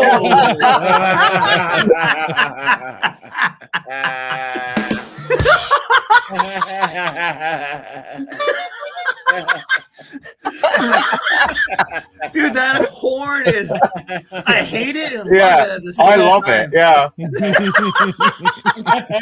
Some tells me that button's going to get tired out pretty quickly. Yeah. The clown horn is amazing. Love it. Do you guys want to see the people who were doubting this? Watch. This whole active shooter thing in the White House Correspondents' Dinner has got to be a setup. Because who sat back for probably months? No way someone got a whim today and was like, let me go light this bitch up. No. Are you someone sure? Sat back and planned this for months and didn't get a single person. I'm not saying, well. Could it be because it's that's actually what she is saying. What's that? It's strange that like these people will always preface, well, I'm not saying, and then you know that the thing that they say after that is actually what they really mean. Because even it's that whole with all due respect thing, and then say something disrespectful after. As they say that it was, the setup was still to provide the maximum amount of security in the most basic sense, right? Like they did have a checkpoint. They did have to where the ballroom is like far away so that they could have a response or whatever. So it's not like they just like, you know what I mean? Just left the front door that was straight to the ballroom open. Yeah. No, there are multiple checkpoints for sure. Yes, there's basic security measures. Yeah, I'd like to see how far he made it in relation to the actual ballroom. Yeah, I don't think he made it past the lobby. No, I think that's where they got him to. Someone says that the Dawn lesbian link. Can someone grab that secret put and post it in the private chat? I'm on like, it. Give me a second. You thought about this for how long and didn't? This idiot looks like a transformer, right? I don't know if she's hot and or he is hot. I don't know what's going on here. I'm actually kind of turned on and ashamed at the same time. Yeah. There's no fucking way. From the neck up, I shouldn't be listening to them whatsoever, but I can't stop listening no matter what. I don't know what it is, man. Yeah.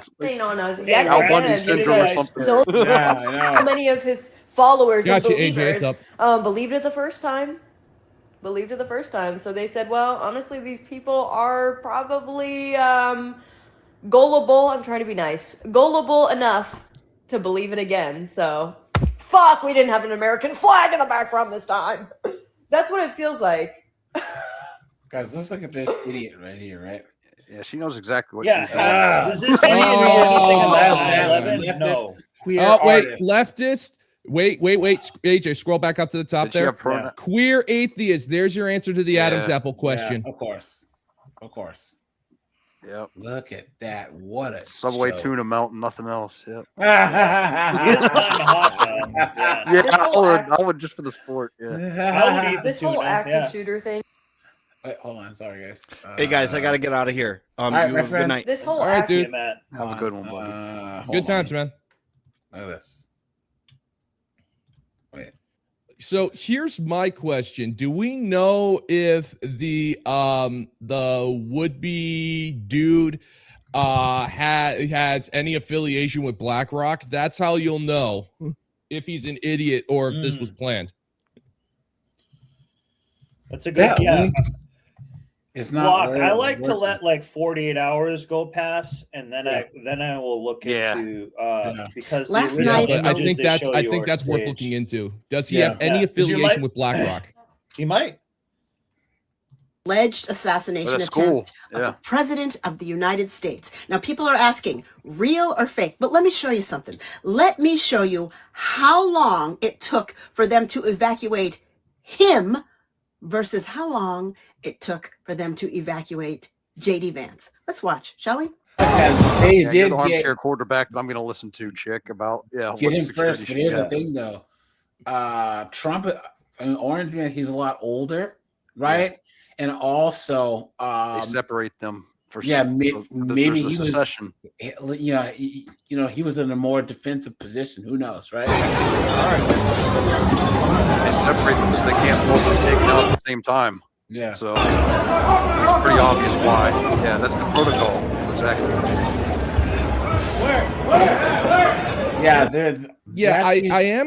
I am curious about the response times, but like that's just because I don't know. I don't immediately say that it was staged. Some type of protocol context. What is the protocol that they have? And also, like I said, Orange Man is old. Yeah, he's like almost 80, right? No, he is 80, I think. But like they can't just grab. That's why you see him drop down first. That's what I'm assuming. It's like, look, like the last thing we need is to have the president break a hip. Yeah, they have a plan going in. They have a brief. They brief him going in. If something goes down, this is our plan. It's not like. I will say this. I will say this. You see idiots like this person and that other person who are now saying. And by the way, I actually kind of like this. How they're skeptical. When they're skeptical, it seems more like it's actually a real. Just because I'm being cynical, here, it actually makes it seem like more of a real event. But when it's stuff that they completely buy, then I question it more. So like, again, I haven't watched any of this, but the fact that they're saying that, I actually kind of like it that they're questioning things, but they're only questioning this to try to seem cynical or what. They don't question anything else. Otherwise, I guess I would say that's a problem. It's not a healthy skepticism at all. You should be asking questions. You should be asking questions with situations like this. You've got to judge slowly because, again, like I said earlier, we're living in an emotional society. Everything in the media is designed to invoke an emotional reaction, an emotional response. An emotional response is very knee-jerk. It is devoid of logic. So when something like this happens, it's really important to take a step back and say, hey, what's going on here? And don't formulate a final opinion until you're able to get some questions answered. Nobody wants to do that anymore. The media never shows, they only show you what they want you to see. Exactly. That's just how it functions. So which I'm not saying that equates to this per se, but there's a lot of stuff where media only shows you what they want you to see and create a narrative. And I'm not saying that this is that, but there's been many other times where that has happened in the past where they only show you what serves them. Can someone drop the link that so you get put again because that version doesn't work?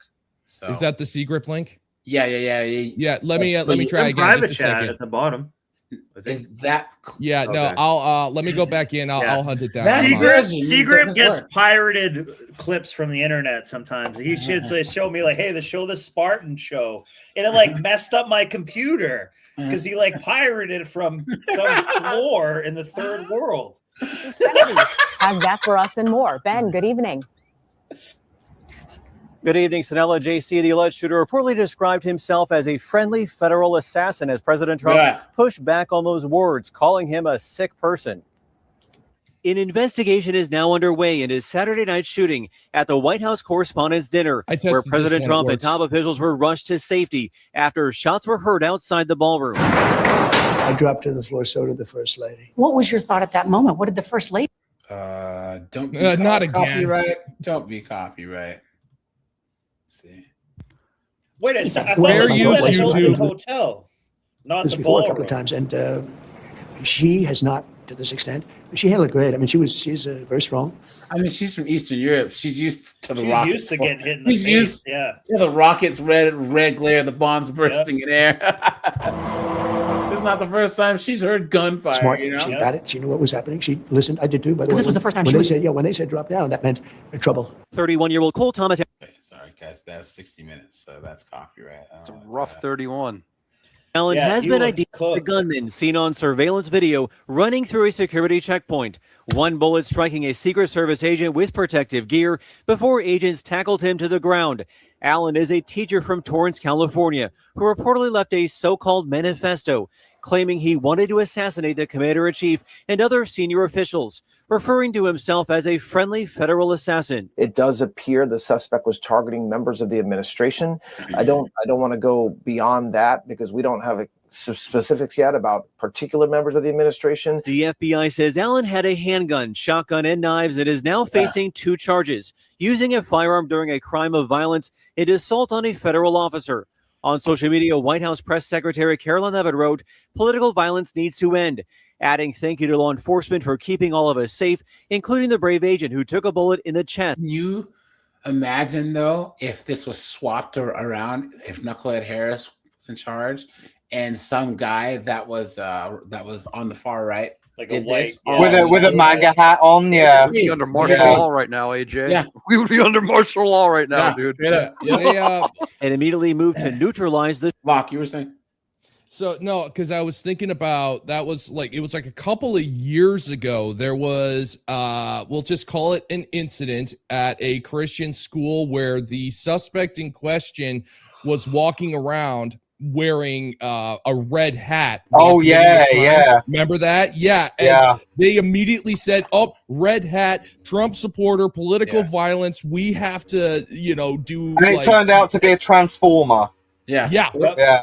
Yeah, and then they held that Transformers manifesto for like 6 months. You guys and here. still haven't fully released it. You guys know how you know that the person is not a white guy?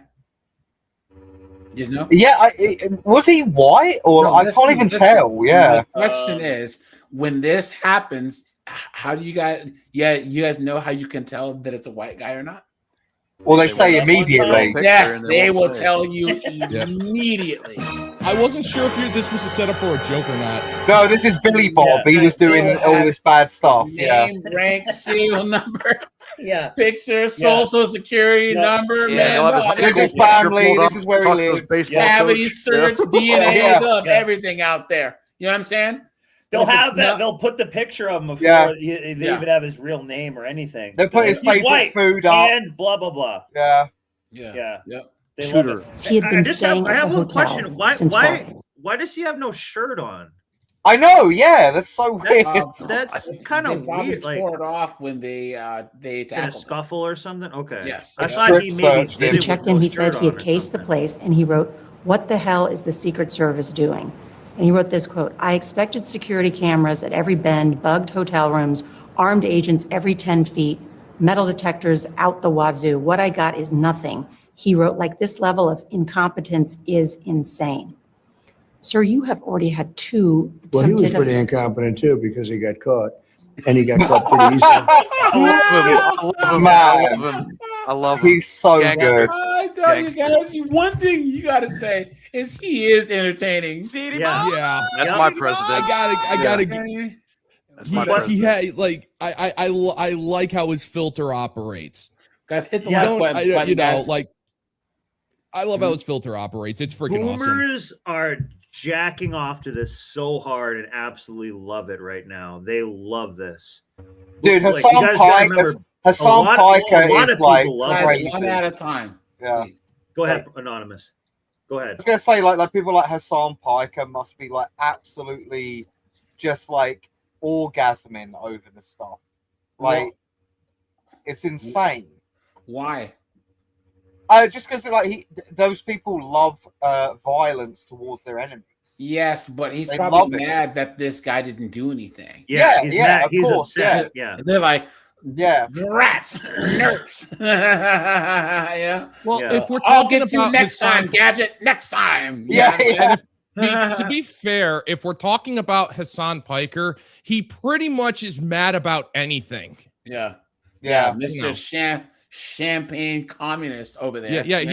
He's so upset he's got to shop his dog. $200,000 Porsche. You know, Yeah, the millionaire talking about tax communist. the rich. Yeah. Come on. So I'd say he was pretty incompetent too. You know, I could take any event having to do with security or anything else. I can always find fault. Those guys did a good job last night. Now, guys, here, let's do this.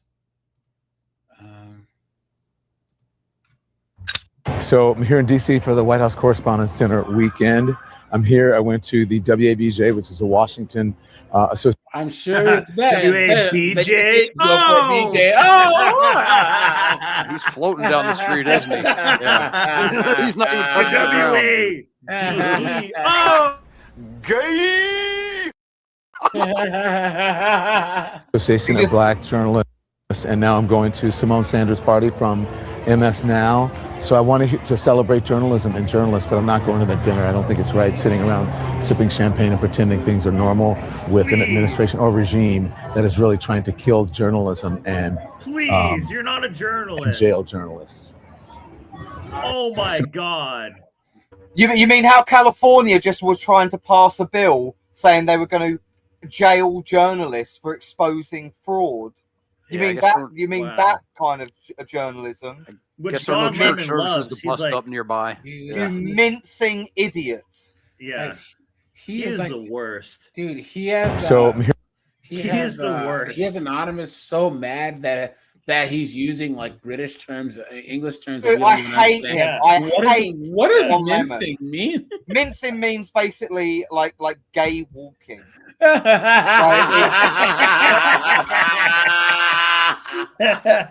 Guys, we just all got an English lesson, right?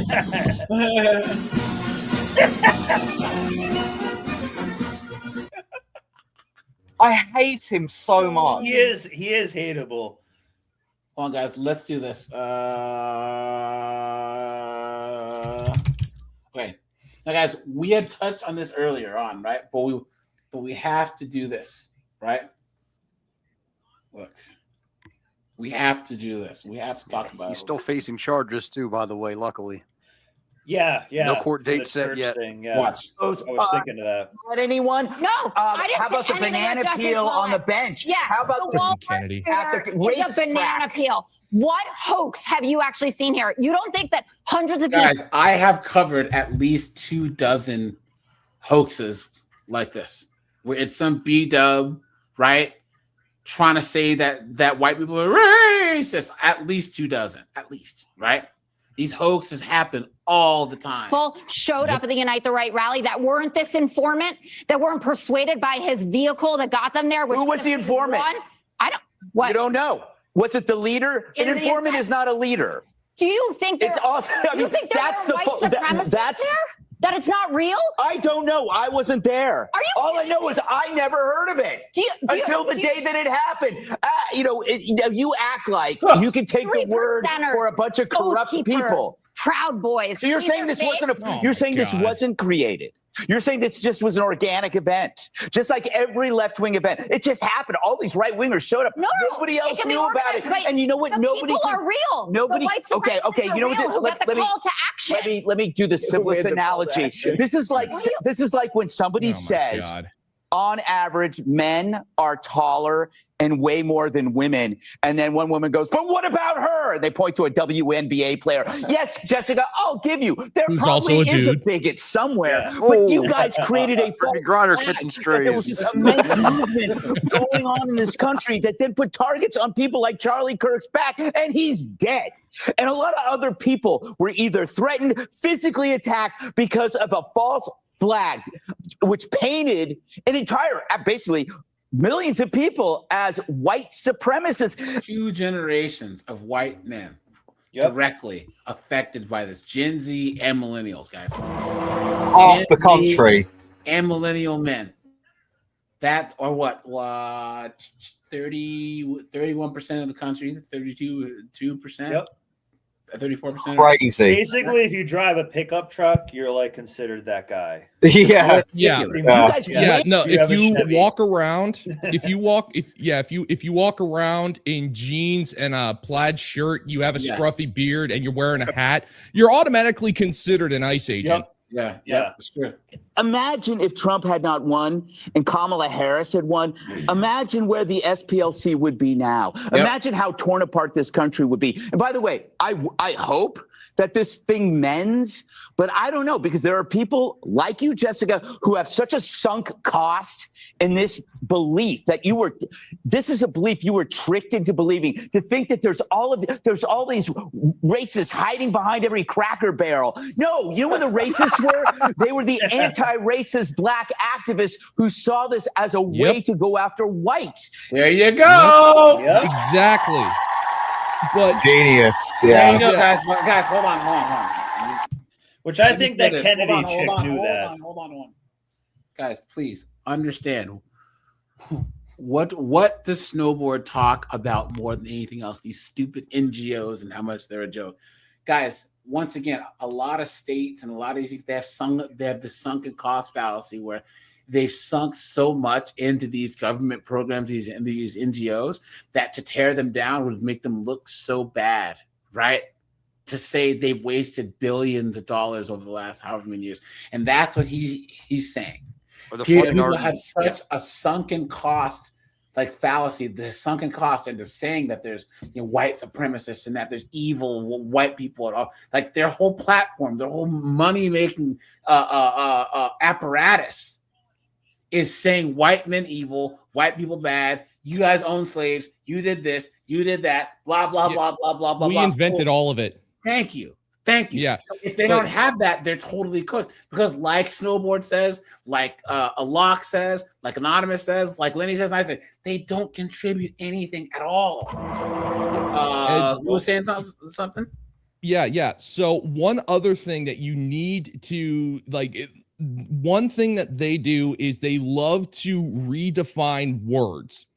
And they redefine the word racism so it excludes whites. So when they say Asians too. And only if it's not an election year. Only if it's not an election year. When it serves them. Yeah, pretty much. But the fact is, they say, well, it's not racism because we're doing it to white people. And the official definition of racism is any type of, race-based hate towards any group that isn't white. If you do it to white people, then it's not racism. It's considered justice. Like they redefine these words all the time to suit their agendas. And when you're watching the redefinition of words, that is actually kind of scary. Like there aren't a whole lot of things in this world that scare me, but revisionist history and the redefinition of words are two things that are deeply unsettling. Well, that's unsettling to me. LGHDTV community was trying to do was say, you have to address me as such when I don't believe it. That's, in my mind, that's the core of the whole movement, was trying to get you to change your language to fit their belief system. But if you cave into that, then that will become the death of language in some ways. Yeah. It's the beginning baby step of that. So if I have to call you Zer or whatever, when you have to bet, when they mandate it, this is what Jordan Peterson was saying. Yeah. When you have to mandate the bending of your language or belief system to placate to you, that means that your belief system now controls everyth But it's the ultimate narcissism, right? Yes. Like, I want you to deal with me the way that I want to be dealt with, and even terms like microaggressions, right? God, I freaking hate that word. Okay, guys, what this boils down to is impact Trump's intent. That's what it is. That is the most dunderheaded, woke, woman, idiotic statement. Guys, think about that statement. And you said that's a Gen's. I still don't understand it. Impact Trump's. They're trying to say that, let's just say that you were joking. Your intention was telling a joke and it didn't land. The fact that I feel offended trumps your intent. No, that's wrong. Yeah. That's what I'm saying. Okay, They're trying to say it doesn't matter what you intended to do. It's what the impact was, meaning that you have power over everyone because you can say, well, this impacted me this way, and therefore I can cook you. That's all it is. It's power. That's all it is. But that completely underrides the whole idea of intent. Completely, which is exactly ruins every like goal setting thing guys, ever. Look. Which I agree with you. I just never heard that really that much. Look at the whole misgendering thing, bro. Like, if you look like a dude, our natural inclination is to say sir or whatever. Yeah, and like, it's out of respect because I think that's how you'd want to be addressed. They don't know you. Like, let's just say that you are like a transformer. Most people would actually be nice, and if someone said, "Can you call me like Stephanie?" and the person's name is Steve. Most people, whatever, especially at like work. But if the person accidentally calls Steve, it was an accident. They didn't do it. But to them, there are no accidents. Everything is malicious. Everything. And that's a sick, sad, sorry world to live in. Where you're so solipsistic and narcissistic and think that everyone has up for it. And do you guys know, even more so than LDHD TVs, what group has this mindset more than anyone else? Small hats? Nope. No, B-dubs. B-dubs. Oh, yeah. B-dubs. Guys, what do we always say about B-dubs? They guys? Suck at everything but fucking. You bitches are failures to everything. Like, I have no loyalty to shit. Not your family, not your kids, not nothing. You bitches are a disgrace. I swear to God, I hate you hoes. Oh my God. Oh my God. I was waiting to use it. Oh my God. Straight from the B-dub's mouth, too. Guys, hit the like button, please. I'd appreciate that. Boy. So we got a whole on the Ku Klux Klan. I can't imagine. Look at what is this vampire over here? He's squeezing one out. What's he doing, dude? Good Lord. Standard issue holy water. I'm telling you, that's going to be the next big business. Yeah. In the middle of the interview. Oh my God. Whole scam, which is to invent it. Yeah, they demonize an entire generation of young white men as a result of this narrative. But Chris, as we look at this beta, watch. Heard reiterated by Attorney General Blanche, the grand jury found that the SPLC was taking donors' money and then secretly. I can't get past this guy. Like, what? Yeah, no, this guy he doesn't look like human. Yeah. Guys, what's his name? It's that lighting. His name is PS2 graphics. Oh! I thought he was called Count Cocula. Oh! More like Count Cocula, dude. Cocula, yeah. Oh, no. Funneling it to members of groups like the Ku Klux Klan. I can't imagine that if this were happening on the other side of the aisle, you would be outraged if conservative groups were secretly sending money to the KKK and stoking racism on purpose. So why is Are we still talking about them? No one Democrats has brought can't just that say, up for hey, years. Guys, here's the thing. Anyone that even talks about is this retarded. group is dumb. Like, guys, really? Absolutely. Here's the thing, because guys, you guys know the reason why they will never be a threat. There's 3 letters, ATF. Yeah, pretty much. Anytime that there's anyone who looks like Anonymous or Locke or Lenny or Snowboard, and they get a whole bunch of firearms and meet up one place, the ATF is itching, guys. You know what I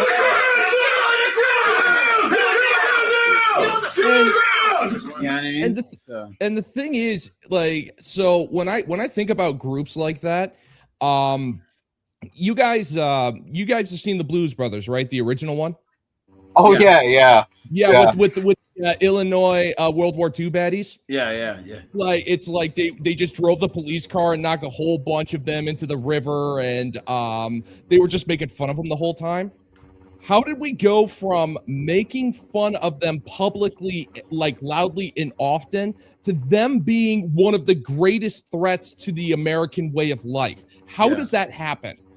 Like, that doesn't happen. They've been a laughing stock for decades. We've been we've been making fun of them. We don't like them either. We don't like them. It's like exactly. guys They're in not a Alabama threat. who no one cares about.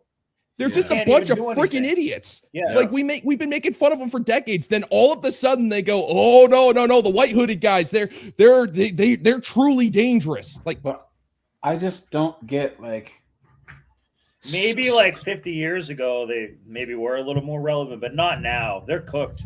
Yeah. And once again, any excuse for them to try and get a win that they can put on the news. That's why they were funding them in the first place. If you want to get rid of racism, you shouldn't actually fund the people doing the racism. So a couple things. First, as a former young white male, I never considered myself a white supremacist, so I never was bothered when people went after white supremcists. Beta. Do you guys see? So he's white knighting. He's trying to discount every single thing she just said, right? But trying to say that didn't apply to me. Well, dude, you're like 840 years old. So what are you talking about? This has nothing to do with Just for the record. Will you falsely accused of being a white supremacist? Because that's what happened. Oops. No, I was not. But you said a whole generation of young white men. So I'm just trying to clarify what you said there. Not you goof. Younger than you, Chris, to be fair. As you just said. Yeah. Look at that, guys. Look at that. Gotcha. Gotcha.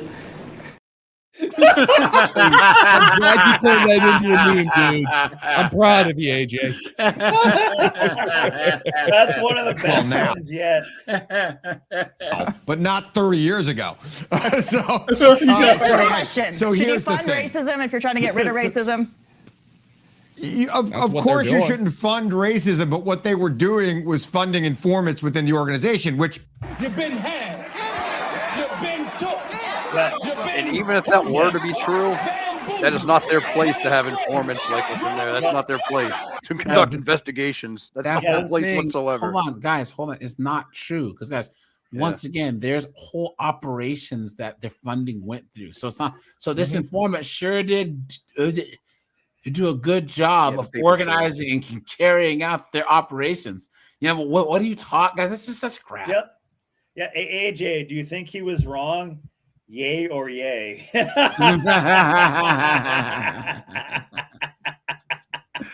at this guy. Who let this guy in here, man? What's going on?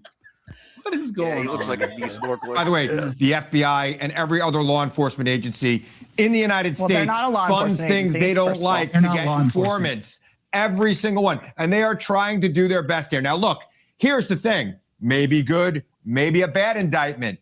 But the Trump administration has shown that they will go after people who have criticized them. And the Southern Poverty Law Center has criticized Trump and his allies. So there's a lot of fire here when it comes to that claim. And that is the problem right now. I also read the indictment. And I got to tell you, I think this segment is going to be longer than that indictment will last once it's in front of an actual judge. Well, we'll see. The lie detector determined that was a lie. Hey, we'll see. But Jason, to talk about people just being, quote, informants as if they're just innocent in this, in terms of the Charlottesville rally in particular, that fueled this narrative that all Republicans who voted for Donald Trump, and especially Donald Trump, was a white supremacist Nazi who could never be in public office. The SPLC was funding someone to the tune of $270,000 in an online leadership group that planned the Unite the Right rally in Charlottesville, Virginia. And they helped coordinate transportation back and forth. So that's not just someone showing up to a rally, gathering information, and then giving it back to a group that wants intel. That's someone who's deeply embedded in this to stoke some kind of response, which is exactly what we saw in Charlottesville and the narrative. And this is because agitator. We're so past like this racism that they all talk about, that people have to make it up or embolden the people who they think will do it the most. They have to go, hey, buddy, yeah, I know you want to do it. Go. You know what I mean? Yeah. What a joke. It's a paid agitator. Like I've said, that happens before a bunch. Anytime you see any chant at any rally where they're like, hey, ho, Triple K has got to go, for example, that's probably what they were saying that day. That's a Soros-funded operation. They have people who are paid agitators to escalate a situation. Yeah, and that's what happens a lot. But I think that Charlottesville wasn't technically, I think when Obama was in, racism was like at an all-time complete low. But hold on. Do you maybe remember? Before that. Freaking Charlottesville, man. What because they keep bringing this event up, and it's not a big deal. No one cares. That's their go-to event. Yeah, a bunch of no one cares. Bunch of idiots with freaking tiki torches. Mentions of racism, and related prejudice terms in major U.S. news outlets such as New York Times, Washington Post increased drastically by over 700 to 1100% between 2011 and 2019. Yep, and they're still bringing it up. I don't care what happened that day. The racialized language cuts across partisan lines, accelerating mid 2010s, well before 2020, influencing public discourse and perceptions of racism. Studies of 27 million news articles saw a rapid steady surge in words that related to prejudice, discrimination, racism, sexism starting around 2012. Look at that. There's a focus on negativity. Research indicates that news regarding Black individuals is often portrayed more negatively than compared to other groups, with 4 in 5 Black adults knowing that they see race. But then again, of course, if you're going to ask Black people, we're going to always have, make it look bad. No, we do a really good job of that ourselves. You know what I'm saying? Coverage of protests differs based on the race participants. Protests by mostly Black groups described more negative. Gee, could it be because they are rioting? Yeah, economic incentives. News outlets have found that engaging and polarizing and woke content is profitable, driving up viewership and engagement, which drives revenue. Sometimes prioritizes narrative over objective reporting. What did I just say this whole time? This narrative, this hyperbolic narrative. Guys, things are not bad. You can go out, go have a beer with your friends, whatever, and have a pretty good time and be safe. Yeah. What a joke.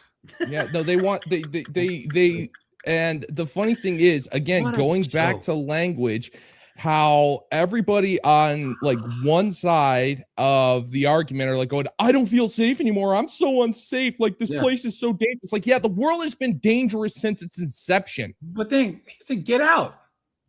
Leave. If you don't feel safe in the United States, one of the safest countries on earth, get out. Yep. Leave. Go to Antarctica, 304. No, go to they won't let you in Antarctica. You actually have to have a go there. Yeah. go anywhere else. We don't want them discovering the secrets of Antarctica. That would be scary. The people who actually hate the United States the most won't leave. You know what I'm saying? Yeah. They want to benefit from it.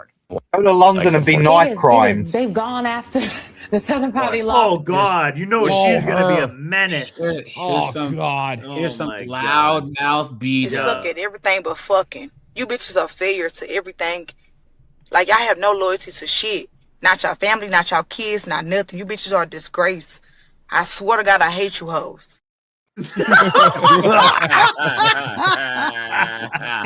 Damn. Look at her fake black cross, whatever. Dude, we need to emote with her, AJ. We need to emote with her. We didn't even have to. They've gone after the we people. Didn't have to the hear civil what rights she said. We know it's going to just be complete trash. But not the actual They extremist just group. freed the Proud Boys. What do you expect them You're to right, do? Michael. Excuse me, I forgot who we're dealing with. Thank you. They're on the side of the extremists, it feels like. No, they're on the side of racists and people who undermine the very principles of the country. And they have been from the very beginning, because that's what Donald Trump has always nurtured himself. Bottom line. Yeah, so you see, now you heard that. Now, yeah, you can tell that guy's wife's boyfriend is a nice guy. Michael Steele, black man, doesn't care that the group sent $1 million to the neo-Nazis? No, because he's not pro-black, he's pro-Democrat. See, all of this makes sense when you understand what these people are actually like for. Again, these so-called pro-blacks, like Michael Steele, right? He doesn't care because he's pro-Democrat over everything else. Okay, the Southern Poverty Law Center is a Democrat organization. It's a far-left liberal organization. So he doesn't care as a black man that they're funding the KKK. Doesn't matter to him, right? Because again, this is for the Democrat Party agenda. They paid the Grand Wizard. He doesn't care. They also don't care that the group committed bank fraud, wire fraud, and defrauded all their donors. Don't care. As long as they smeared Republicans. Doesn't matter. The ends justify the means. I'm beginning to think the entire Democratic Party is a whole scam. What is it really about? You think? Stealing money, flooding the country with illegals, and calling us racists. That's it. Fact. Every time you look under the hood, all you find are scams. COVID. Well, wait a second. Fair, Fauci he funded did the forget lab to mention where one the thing. Say again? They also promise free stuff. Yeah, that's true. They always promise free stuff. Vote for me and I'll give you free stuff. And then once you vote for them and they get into power, they already have like 18 trillion excuses at the ready on day one as to why they can't deliver on the free stuff. Yep, 10 grand off. Remember, Joe Biden's like, "Oh, give you 10 grand." Oh, I was furious about that. No, dude. Like, you see, I may be an entitled. You see, I may be an entitled millennial, but I'm of the firm belief that if you take out a loan, you have to pay it back. And it took me a long time to pay off my student loans, but I did it. And then they said, oh, well, we're going to forgive 10 grand. We're going to forgive 10 grand. And I said, you know what?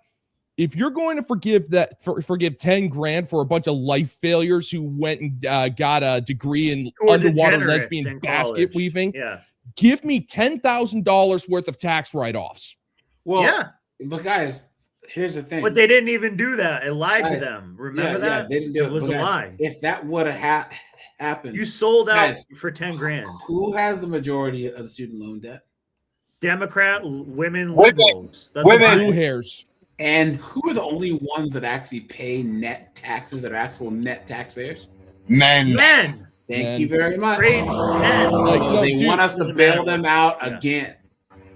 What a show. The thing that bothered me was because I took advantage of the great unpleasantness of 2020 back when they froze interest payments. So I was making direct payments on my loans, paying off the principal, right? And the thing is that principal payments on student loans are not tax deductible, only interest payments. So even though I did the right thing and actually paid off my loans like you're supposed to freaking do, you know, like I got no I got no tax benefits from it. And then meanwhile, it's like the administration is pretty much trying to bail out the very same people who loathe them. Yep. Like a lot of those people too, and this is again, it's a little bit of a gross exaggeration, but college is prostitution. You either get prostitutes, you get a ton of free women, or you're the women who get to be a 304. And that's what a lot of people, in my mind, that's really what they pay for a lot. And they get to go away from their town, from their home, from their parents and their family, get to be a 304, get to be a degenerate and stuff. And they say, oh, well, that's learning about life. You're getting you're being socialized or whatever. I really think that's part of it. And people are actually willing to pay for that, in my mind. Yeah. Somali daycare, $19 billion. Wait a second, there's no children in the daycare center. What happened to USAID?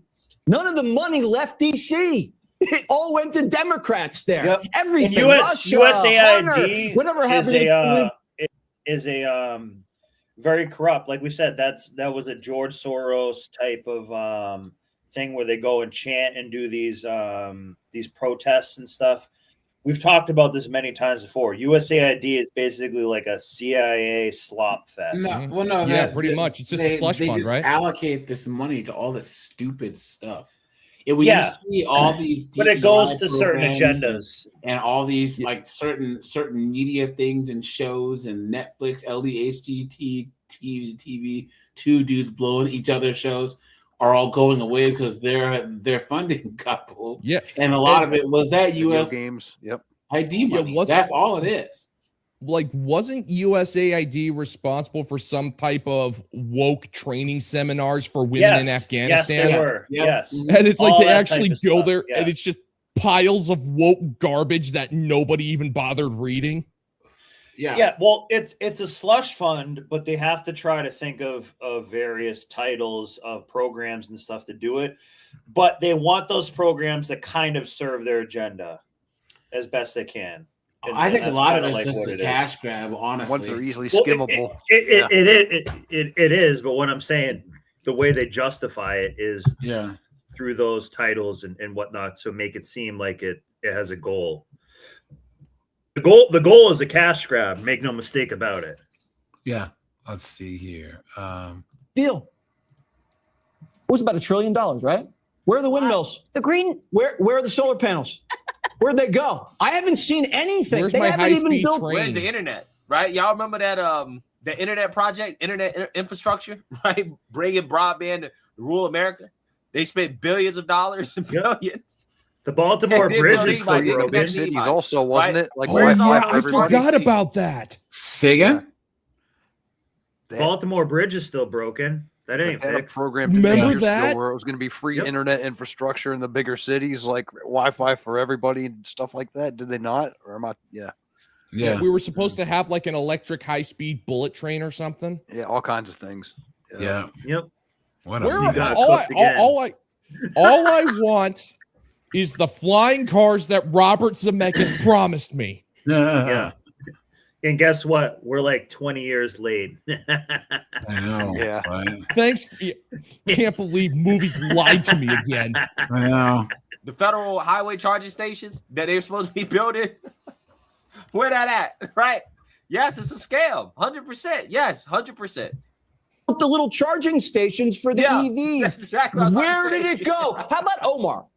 Omar, the other day, was worth $100,000. Next month, she was worth $30 million.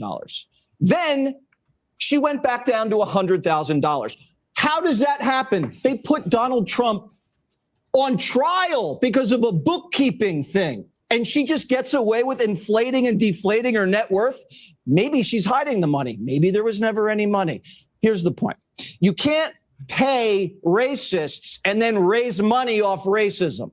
And it all started 10 years ago in 2014 when they started incubating the nation with racism. You saw it all over television, all over the newspapers. Race, race. Remember the syrup? Remember the songs? We used to do stories on the 5 all day long. And it crushed the heart and soul of the country.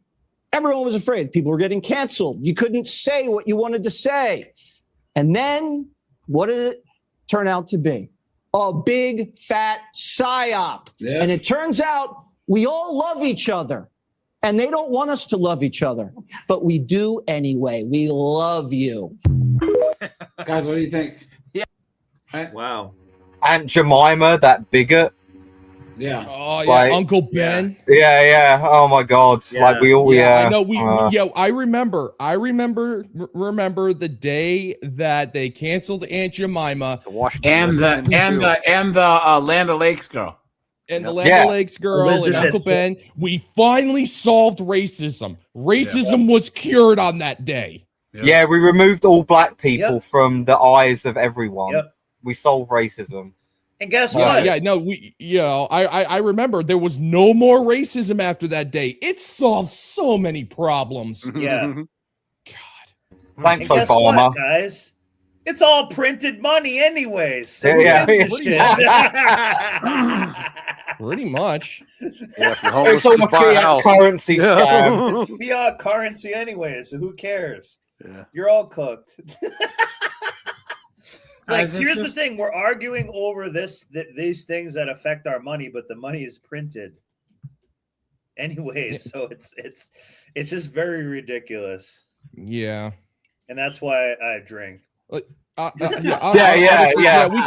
We need to bring back the barter economy. That's all I'm saying. Exactly. Blowjobs and cheeseburgers. That's it. Like, there's a way to do these guys. There is a way to think to do. Let's think. They can't print more and more. Guys, here's the more. thing, guys. We can talk all we want because all this doesn't matter if you save, you invest, and you live below your means. Because what I was saying, obviously, what would the Asians do, right? You guys know who I know who doesn't give two damns about politics? Asians, right? Even small hats care about politics. Asians don't care. No, all my Korean friends, working. Japanese friends, Chinese friends, because they have money. They have money. You know what I'm saying? Guys, be like the Asians. Seriously, start a business or have a good skill, work, save, invest, and then no matter what, you'll have food, your belly, and a roof over your head.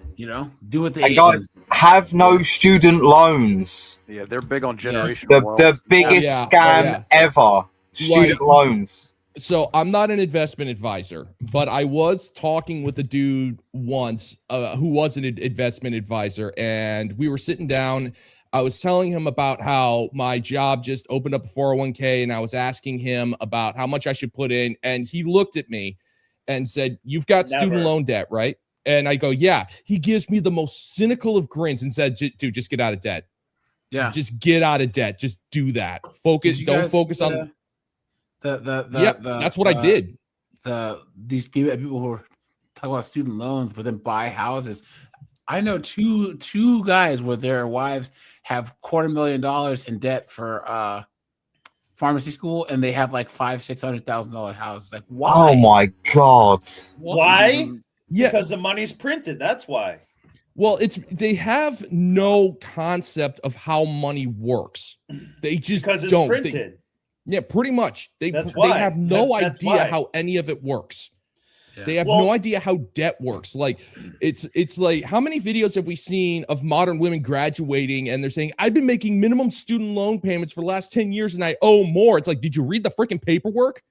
They tell you how what the interest is going to be before you sign the paperwork. If you just blindly signed it and you have no idea how debt works, then you've got no one to blame but yourself. I will agree to a certain point that, the modern university experience is just extortion at this point. Yeah. But at the end of the day, you have to take accountability because you have a tremendous amount of power with that pen. They want you to sign those documents without reading them. Your power is to look at the loan broker and say, "You know what? I am not going to sign this until I can read it and understand it." They hate it when you do that. Yeah. They hate it when you do that. But that is the ultimate trump card that you have. And they just go, "Nah, it'll be fine. It'll be fine. I want to go to my dream college and get drunk and, become a 304 for a couple of years."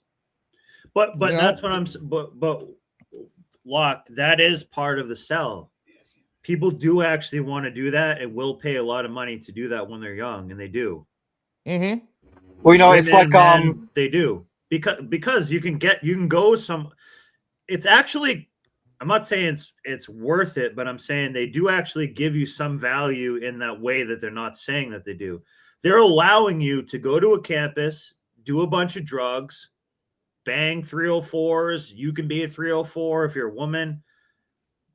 That is what people are paying for, and to make certain connections. So sometimes that is really actually kind of what they're paying for in the social status. I get to wear the t-shirt of the school I went to and stuff. If you're someone like me who didn't go to that, you're a loser. You're not going to those parties. I didn't get to go to those. I was like digging a ditch. You were actually contributing to society.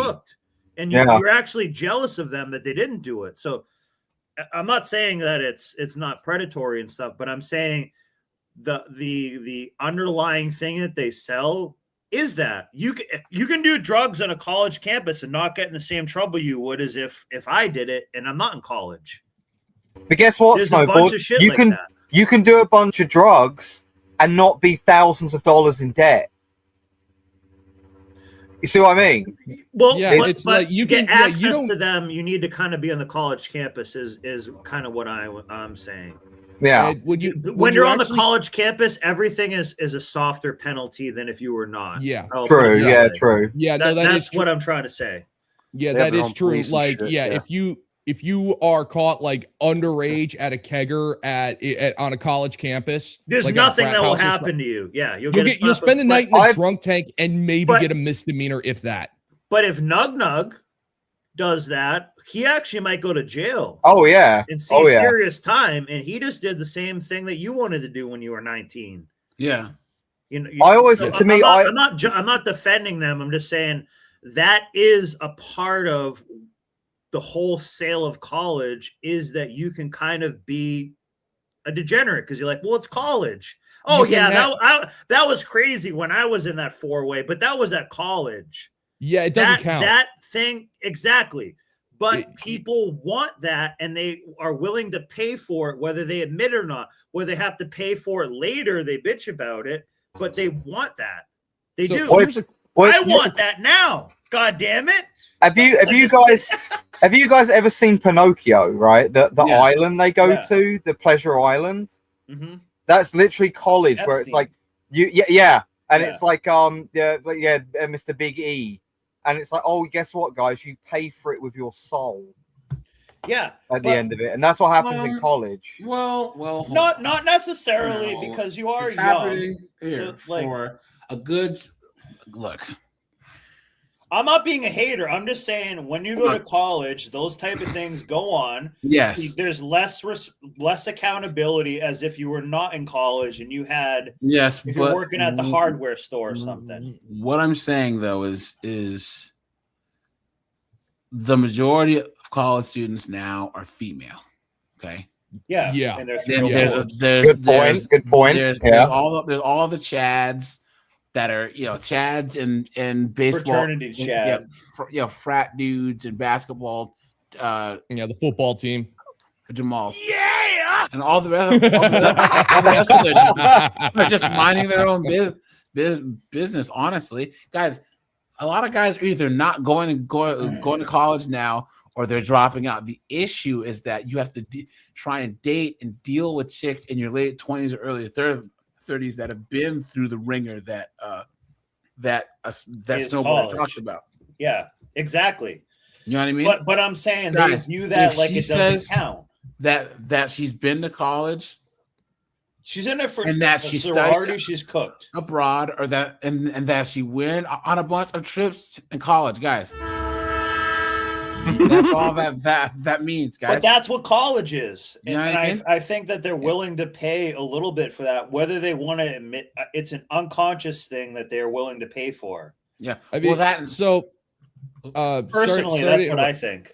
Yeah, I actually did have a question on this subject. If we're taking a look at like the top 10 like non-Ivy League school like colleges, or just like basic like state schools, top 10, how many of those are party colleges? Because you've got UC Santa Barbara, Florida State. I know University of Arizona is probably in there. USC, of course, Wisconsin. But right? even All the Harvard Florida and schools, Stanford yeah. and stuff like that, they have they aren't Ivy League, access but, yeah. to LSD and a lot of these other things. Like look at it traditionally. Harvard was one of the colleges that did MK Ultra on people, and it had LSD and gave all the psychologists LSD and stuff. And what's that other one they call Amesbury Street or something, which is I think San Diego or something. They are synonymous with giving drugs to the students. The professors would give drugs to the students. Yeah, but if you're not on the college campus, they're going to say you're not good enough to be here. No. In general, the 70s and the 80s, because remember the hippies and the beatniks and all this other stuff. College was something different in like the 50s and then the early 60s, and then the whole free love, liberal, beatnik, bang each other movement started, but that still wasn't that big of a thing in most colleges. What happened in the 80s? You had Animal House. You had this whole culture of like college being where you go and you party and you drunk bang and you clang and you get drunk. So that was more of like a pop culture thing where people wanted that college experience, where the college experience itself. But that's what I'm talking about. Yeah. I feel like that. Sorry to interrupt, but I feel like that is definitely underlining selling point that people want. Yeah, they do. Yeah. They do. Yeah. There's no way they're not gonna want that because it's like a free pass to do stuff like that. Yeah, unless they're Asians, and then Asians, their parents are. You get straight A's, or you dishonor family, So they but that's not happening with most people at all, Only Asians, only Asians. But what the I'm rest, saying is they're that going wild. now these colleges are learning the hard way because people are. Hold on, look. There's more colleges closing every day. You know what I'm saying? There's colleges that are hundreds of years. I mean, that are like 100 and something plus years old. Look, and they're closing down because they don't provide value other than you being a degenerate. No, because college is just too expensive. It's too expensive. There's a cost benefit analysis, and they're saying, aren't going. Is this worth it? And men are going. Alok, you were saying, sorry. Yeah, no, well, I mean, when you think about it, like college no longer has any benefit anymore because not only has it hyperinflated the value of a college degree, but at the same time, the degrees that they're peddling are like 90 to 95% of the time are completely worthless. Yeah, they just are.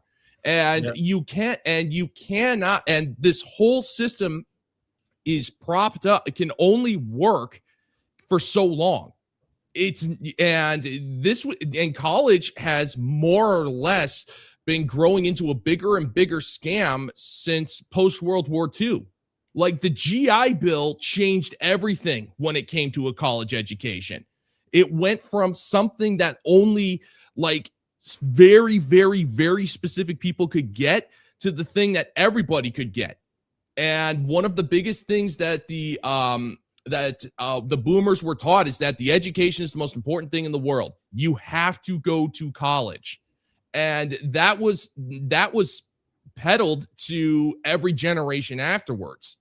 And so you have more and more people going to college, and the more people with bachelor's degrees, like, the more worthless the degree becomes. That's just how numbers work. Yeah. Yep. Here we go. Carolina has now announced that they are closing their doors because of financial issues. Queen City News reporter Jen Cardone explains why this keeps happening and what the future looks like for private institutions. On Wednesday, students at Limestone University started moving out less than 24 hours after finding out the school was closing for good. The COVID pandemic and changes in student tastes over the past couple of years have really, though, put pressure on small private schools. The zest is strong with this one. Yeah. Good God. Lemons, man. That is some extra sugar. Oh my God, thank y'all. Chris Marcican. Look at that. What does that guy teach, leather daddy? Look how right, AJ, a woman too. AJ, all right, no, hold up. How old is this video? How old is it? 10 months old. Okay, all right, yeah. So you can kind of tell that is still social distancing. They are still pushing social distancing even after 6 freaking years. They're still pushing it. Crazy. My dear Lord. Anna was the associate professor and chair of the educational studies department at Davidson College. He says the idea of colleges closing is something they've been watching for a decade, especially institutions strapped for cash. Colleges are pushed to demonstrate their value, and the colleges that can show that they can get students great jobs, that they can expand. And most of them can't. Most of them can. Their horizons, that they can give them the next opportunities. Those are the places that are going to have no trouble surviving. Those that can't, it's going to be really hard. Most of Erskine College says it's offering a $25,000 scholarship to anyone from Limestone. She has some cans though. She does, yeah. Butterface. University that's looking to find a new home. We want them to know that we're here for them, and that we would like to be able to. Hey, look, it's a welcome them. hologram. Oh! I see what you did. Yeah, they got an extra creative new editor, don't they? That goddamn. Their graphics editor's working overtime, dude. He wants a raise. They're trying to make it look like news from the future. Yeah, they're doing a lot of weird terrible. stuff. I think she Whoever said conducted all these interviews had them stand far apart. This is trash. she's hit the wall. Oh! Anonymous got one. Got him. I'm proud of you, man. I'm proud of you, dude. Oh my god. On campus. If Look at this. This is from the ceiling to the whore. Oh! Hey, to the wind ho! To you want?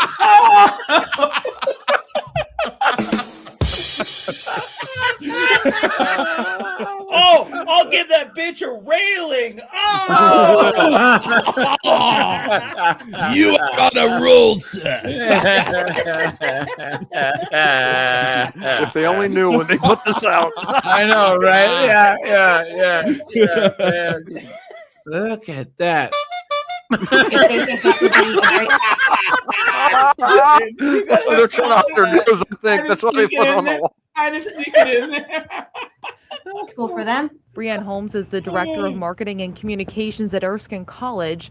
She says last year was one of the best financially for the school. We can't replace their limestone home, but we hope that we can give them a second home that they can enjoy.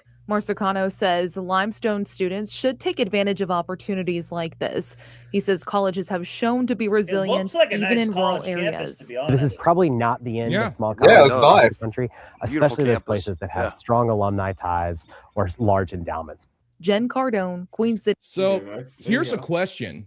So what's going to happen to the property once these universities shut down?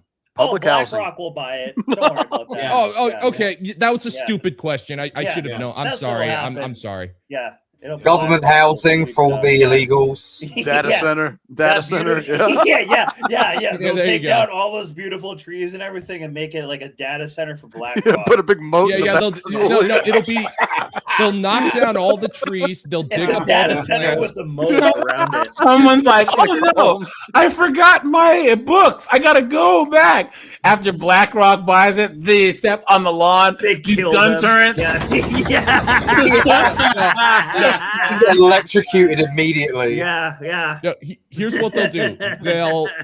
They'll cut down all the trees. They'll tear up all of the plant life. They'll spend 5 years creating this industrial building and call it like the Center for Environmental Health Studies or something.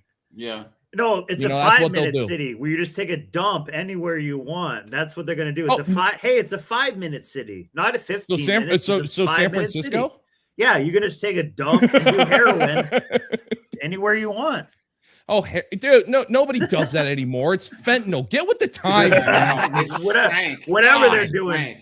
Freaking retro, Crocodile man. or whatever they're doing, you just do that and take a dump in the river. Disgusting. Well, another Yeah, tell small me about liberal it. arts school in Massachusetts is closing. Hampshire College in Amherst cites financial trouble and declining enrollment.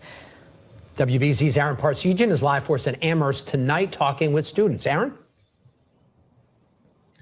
David and Lisa, today students were quick to point out some irony. It was a beautiful day here in Amherst, but a somber one on Hampshire College's campus. Now, students and faculty are scrambling to figure out what's next for them. After 6 decades of being a bastion for alternative higher learning, Hampshire College is now winding down. That's an old shithole. That can go. Master of it. That place can go. Okay. All right, everyone. I would like to call for a moment of silence for the demise of Hampshire College. Okay, that's long enough. Thank you. No. Basically, they specialize in. Would you like fries with that? Hey. Yep. The college does not have advanced enough courses for such complicated work for their students, okay? Well, what we have Stop at giving Hampshire Hampshire College so much credit, AJ. What we have at Hampshire College is a Dunkin' Donuts direct hiring program, so you can just work at Dunkin' Donuts right after you get out of Hampshire College like an idiot. Yeah, it looks like a community college, dude. The other place looks like, you know, a real freaking more prestigious. They had a beautiful campus. campus. It does. It actually looked like a nice college campus. This is old school New England filth. Yeah, built in like the 40s or 50s or something. Yeah, just Yeah, keep any historical 20s. buildings, just bulldoze the rest, man. Yeah.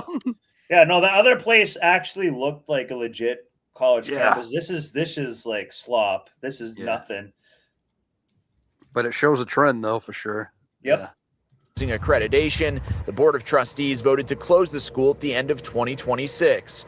College leaders saying they left no stone unturned, no solution unexplored, and made many sacrifices along the way.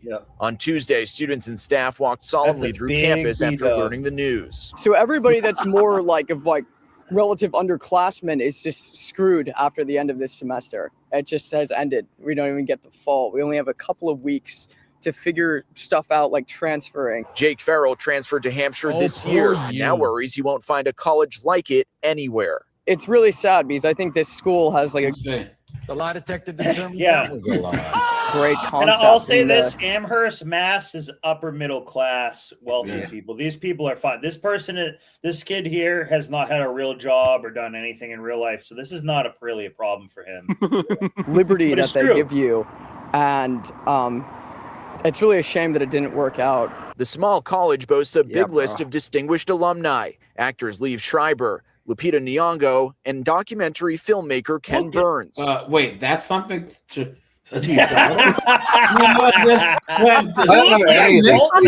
What? Wait, what? Who called its closing an incalculable loss, the reverberations of which will be felt in ways none of us can imagine. This is very hard. Longtime faculty members like CJ Gill just starting to grapple with the loss. I'm at moments feeling grief and I'm stunned. Please, you're a 10-year But I think, professor. I will start to strategize and figure something out. Yeah, right. Yeah. I'm sure Starbucks is Yeah. high. Oh, wait, they're laying people off. No, you got to go to Dunkin'. Meantime, this the is college will not mass. be You gotta go to enrolling Dunkin'. agreements I'm they have telling you with the guys, 5 this is colleges. upper middle class area. Here you go. These here you people are not hurting for money. They actually have more money than we do. That school looks like an Amazon warehouse, man. Like, Yeah, it's crazy. it does. Yep. Uh-oh. Hold on. Your college acceptance letter, only to learn just a few days later that college is shutting down. Yeah, that is the reality for students who were just accepted to Anna Maria College in Paxton. And as Samantha Cheney shows us tonight, they wish they'd been aware of the warning signs. Just to kind of be ripped out of his hands like that, like, how does that make you feel as a mom? Oh, I was heartbroken. Oh! Sorry, guys, for the jump scare. Wow. I, shed some tears. I'm like, oh my God. Crystal Scotland facing devastation tonight, watching her son's dream of attending Anna Maria College next fall come crashing down. He texted me and he's like, Mom, they closed the college. And I'm like, what are you talking about? Earlier this month, he received this acceptance letter, and on Tuesday, a $23,000 scholarship. The news also comes as a shock for freshman soccer and lacrosse player Hannah Pratt. And I was planning to spend 4 years here to get my criminal justice degree. And knowing that it's all coming to an end so fast, I feel like it just started. Now, the school's president and board of trustees has issued an apology saying, quote, the decision reflects years of financial pressure that we were ultimately unable to mismanagement, you morons. Yeah, and greed. overcome, Yeah, and agreed. recognition Yeah. that continuing would not be responsible to the students, faculty, and staff who would depend on us. While Scotland feels blindsided, you scheduled a tour just days ago. We didn't even get a chance to get out of the car. Then the school announces that they're going to I close. kind of like Was this there any way B-dub. for you to kind of know that she's something hot. like this He's could kind of hot happen? in a way. Never. And there were no warning signs or anything like that. Right now is a precarious time for private and parochial, smaller private institutions.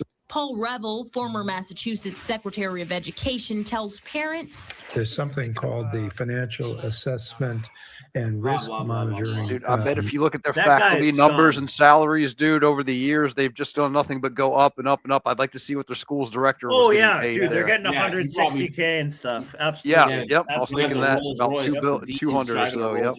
Guys, look at this. Several Chicago public school parents bring their concerns about May Day activities to the Board of Education. WGN's Jewel Hillary has been following that meeting. She's joining us now live with the latest on what they had to say. Oh, Jesus, look at this. Hi, Lourdes. Those Michael parents now have Jackson, an attorney 304. representing them Look as at they this. seek more clarity on a May Day agreement between CPS and the CTU. It's an agreement that was voted on and approved unanimously by the Chicago Board of Ed just about an hour ago. Politics has no place in our schools. Our children are students, not anyone's political pawns. As May Oh Day my approaches God. next Friday. We're really here to demand that the school board absolutely cancel this May 1st event. Concerned CPS parents hope legal representation will help get their point across. We did not take that step lightly. We took it because nobody is listening. CPS parents Judy Velez and Miguel Chacon demanded the Chicago Board of Ed to vote on an agreement made between the CTU and CPS concerning May Day activities. They say the agreement was not originally approved publicly in a board vote. Today, the board voted unanimously for May Day plans to go on. We hope today to have, some clarity. We hope today to have a decision. We hope today to have the board speak on behalf of their constituents and on behalf of the children. Parents say some of their issues with the CTU CPS agreement include allowing teachers and students to attend political rallies during school without consequences. They also want transparency about what students will learn on May Day and say plans to bus some students to a rally in Union Park could promote political viewpoints and radicalizing colleges, radicalizing. No, these are public schools. No. This is a public school district. These are like high school. Yeah. Oh, so this is government funded schools. Yeah, so they're you fund them immediately. Now, so this was like, you guys remember, it was a couple of years back. I forget where Gavin Newsom actually, I think it was Gavin Newsom who said that the parents don't have a right to know what schools are teaching their children, like the teachers. Have more. The state has more rights over their own children than they do. Something along those lines. Anybody remember what he said?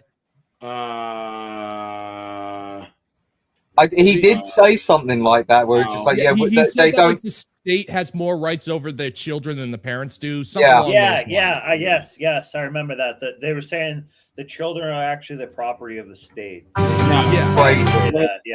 Yeah, he was or saying students, maybe maybe instead. And there of was children. people who were saying that, like, oh, the teachers know better than the parents. Like, but also, and any parent and like parents who actually, and there was this trend for a couple of years where concerned parents would actually go to the school board meeting and actually quote the required reading material that the teachers were giving their students. They would be quoting directly from the books that the teachers were making the students read, and the parents were told, you can't talk like that in like a this is you can't use that language in this meeting. And the parents were like, this is what your teachers are teaching my children. And those guys, they end up turning around and getting escorted out by the local police. Like, parents absolutely have the right to know what their children are being taught in school. They totally have a right, and that's not a big ask. Yep, that's true. And just one other thing along that similar line, around that same time frame, and I lost all respect for Arnold Schwarzenegger that I had. He said, "F your rights. You need to get the jab," or something. He said something along that line. I can quote it. I can quote him. He said, "This is inconveniencing my freedom. No, screw your freedom." End quote. That's what he said. And my dad was a Nazi. Yeah, like he didn't say that, did he? Yeah. I actually, I'm not trying, I actually did a video explaining I lost 99.9% of my respect for Schwarzenegger when he said that. The 0.1% I have is just because he made some fun movies back in the day, and I can still enjoy them for what they are. But as a person, I have zero respect for Arnold after he said that. You know why he said that? Because he's a has-been, and he needs to stay culturally relevant. And by saying that stuff, he still gets paid mainstream attention. Like the dude, like Arnold Schwarzenegger is a hack now. He is a hack. Ever since he did that, I never liked him again. And I did. It's hard to not respect him in some ways because he honestly has a positive effect on culture and people working out. Dude, he was a role model to kids for years, including me. But once I heard him say that, I mean, granted, I'm an adult now, but I was like, come on, man. Like, that was the worst thing you could have said. And you didn't have to say it. But you know why he said it? He's a Kennedy. He married a Kennedy. He is a Kennedy. Same with RFK. RFK is a Kennedy. He's an elite. Did RFK get Red 40 out of foods and all the stuff he said he's going to do? No. Because he's a Kennedy. He's a Kennedy. Kennedys can murder you and get away with. He's a Kennedy. I don't know about all of that. What I'm saying in Minecraft. Well, I'm saying he's not a Kennedy, but he did marry a Kennedy. We're just going into. You guys go B, C, D, E, F, G. Talking about A here. He was saying it because anyone who spoke out against it got cooked. That's just the way it works. Right? In the most practical sense. If you would have said the opposite, his whole public presence and everything would be completely destroyed. Yeah, that's just the way it works. And it's a real shame. It's a real shame because he would have, his characters that he played would have said the opposite. What I'm saying is this was, I mean, 2019, 2020, 2021. Guys, especially you white guys, it was open season on you guys. So once again, in order to stay, above water, people went along with things. Now, I'm not saying it's okay. I'm just saying that I understand. You know what I'm saying? Right. Well, you have to take a look at Schwarzenegger's career at that point. Yeah. Because he's old. That's it. Yeah. And the fact is, his filmography up to that point, the only work he could get was direct to streaming slop and reprising the Terminator once every 5 years. That's the only type of work that he can get. And so he said the lines, he sang the song, and he danced the dance because because if he went against the cultural thing, he wouldn't even be able to get some garbage movie that nobody saw on Netflix. He's gone through and destroyed his entire legacy. You know what I'm saying? Like, he's just he's just riding off in the sunset. Before, and he'll be dead. He's a Kennedy. Like any year now, he'll just be dead, right? So he's just trying to maintain as positive of an image as possible before he croaks. Right, but I'm saying to me that put a stain on his image. He should have said nothing. Yeah, in my opinion. Honestly, I'll keep this short, I promise. But one of my favorite actors of all time will always be Kurt Russell, and one of the reasons why is because he's very good at being able to maintain his public image without buying into the culture war BS. Like, so many times he has been asked he's been told, asked, what side are you on? And he said something that I deeply respected. He said, I am the court jester. My job is to entertain. And one thing the court jester never does is tell the king how to run the kingdom. It is not my job to do that. And that's why I respect him. Or you just anything. You look at Denzel Washington, Jack Nicholson, all of them. Denzel. You know what I'm saying? Like, you don't know, even Michael B. Jordan, the guy who is in Sinners, he said that Denzel Washington told him, don't put your business out there. Don't get social media page because people aren't going to want to go see you in a theater if they see what you had for breakfast. You know what I'm saying? Keep your private life private. Don't talk about politics or any of this stuff. Yeah. There's no place for it. Yeah, and if people ask you, be like, look, I don't have an opinion, or you know what, I'm just not educated enough to have an opinion. Or there's always the most there's always people forget this is an acceptable answer. It's like, what are your politics? None of your business. Yeah. Yep. That's an acceptable answer. It's not, it's none of your business. Right. But like celebrities, they have like, the thing is, the celebrities are obligated to choose one side over the other because their public image dictates their wages. Yeah, but as a former governor, I feel like he should have said nothing. But he said the worst thing that I guess for me personally, one of the most hypocritical he said the things. worst things you could say when he could have said nothing, and that's the worst thing he could have done. To me, I don't care about Arnold Schwarzenegger, but I'm just saying, I forgot how we got onto this, but once he said like "F your rights" or screw your freedom, he said something like, "Yeah, screw free." Like he said, it's like, screw dude, your freedom. that's the worst thing that you can say to me. Now I hate you, actually, because you said that. Granted, that's just me, but I think a lot of other people maybe took it that way. It's like, come on, man, you've had a pretty good life, and you could have just said nothing. And you went to simp to the system to say this. Come on, like, you're cooked. Yeah, that summed it up for me. For him, look, he's cooked. Look, that was a stupid thing for him to say. That was stupid. But he was just going with the trend, just like everyone else. It was going with the Kennedys. He needs to justify his wages somehow. Time. No, but it wasn't just the Kennedys, bro. It was all of Hollywood. You know what I'm saying? It's all these Hollywood goofball idiot types, right? It was all. But I'm just saying that was the one thing where Arnold could have been cooler. I understand it. Nothing. What I'm saying is, like, you're acting like somehow the Kennedys stand out, or they're all degenerates, all of them. Every single one of them were on the island or were at Diddy parties. All of them were. You know what I'm saying? So, yeah. Like, to me, like. You can tell the celebrities that are like, they're the ones who shut up are the ones that are private.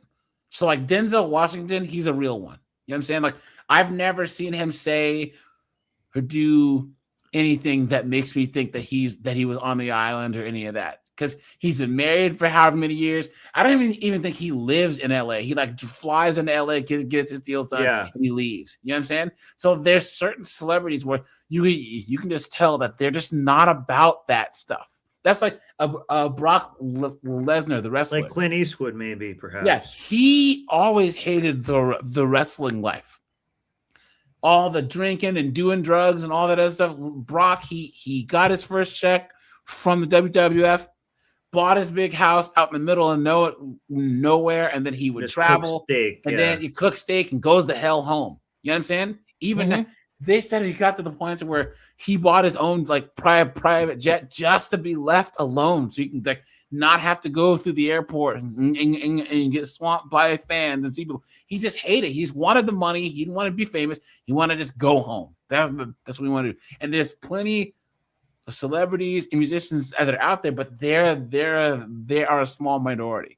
All the rest are a bunch of degenerate, drug That's addled, part of the deal. Dunderheaded morons. Yeah. So. And we begin tonight with a Waste Watch report. Thanks for joining us here at 11. I'm Preston Phillips. Several elected leaders are raising serious concerns tonight about a forensic evaluation of the King County Regional Homelessness Authority that found millions of King County taxpayer dollars unaccounted for and tens of millions of dollars more in the red. Look at this. Tyler Cunnington live tonight in Seattle with what those in office are saying and the key takeaways from this new report. Tyler? Yeah, well, outraged, unacceptable, and damning. Those are just a few of the adjectives used by elected leaders after they saw that report, which dove into the finances of a group that is supposed to be working on solving the challenges of the homelessness issue in our region. Now, some are calling for it to be dismantled altogether, while others would like it to just be put on the right track once and for all. Over $44 million in negative cash balances and $13 million that can't be accounted for. Those are the findings of a forensic evaluation done by a private firm hired by Seattle and King County to look into the King County Regional Homeless Authority. We have to have a regional approach to this problem. but we need the organization to do the job. Seattle Councilman Bob Kettle says KCRHA, which has been given hundreds of millions of dollars by Seattle and King County, lacked the necessary oversight from its very inception in 2019. I'm not surprised in a lot of ways. It's why he emphasizes the need for financial controls, because the demand for a regional organization to provide emergency and long-term housing for individuals is essential. I think it would be an absolute mistake to shut down KCRHA. However, I'm outraged. fellow city council member Maritza Rivera disagrees. I don't think there's room to fix King County Regional Housing Authority when we're seeing this lack of fiscal responsibility and the missing invoices for dollars. She says concerns over finances date back years for KCRHA and that now a new path needs to be paved. Well, I would like to see a robust action on this one because the taxpayers deserve it. Mayor Katie Wilson stating that all options are on the table while writing in part addressing shut the damn thing down. Someone needs to go to jail over this. Like there's literally more than a quarter of your budget is missing. Who stole it? Well, it was an accounting error. Ridiculous. Do you guys think this would happen in the private sector? Someone would go to jail if it was the private sector and they stole it. Hell yeah. They wouldn't. No, here's what's going to happen. They go under the jail. They'd be cooked. No, here's what's going to happen. They're going to make a hubbub about this for a while. They're going to, and they'll have some type of sacrificial lamb, some expendable asset that they have. They didn't have any real authority. They don't have any real information, but they'll be thrown under the bus and they'll be sent to jail for a couple of years and they'll claim that justice was served. That is probably the most extreme thing that's going to happen. They'll just have kind of like how they pretended that Tim Waltz was going to go to jail like a month ago. Do you mean kind of like that and nothing happened? I think the Somali fraud, yeah. It'll be like that. That's the most, and they'll just print more money.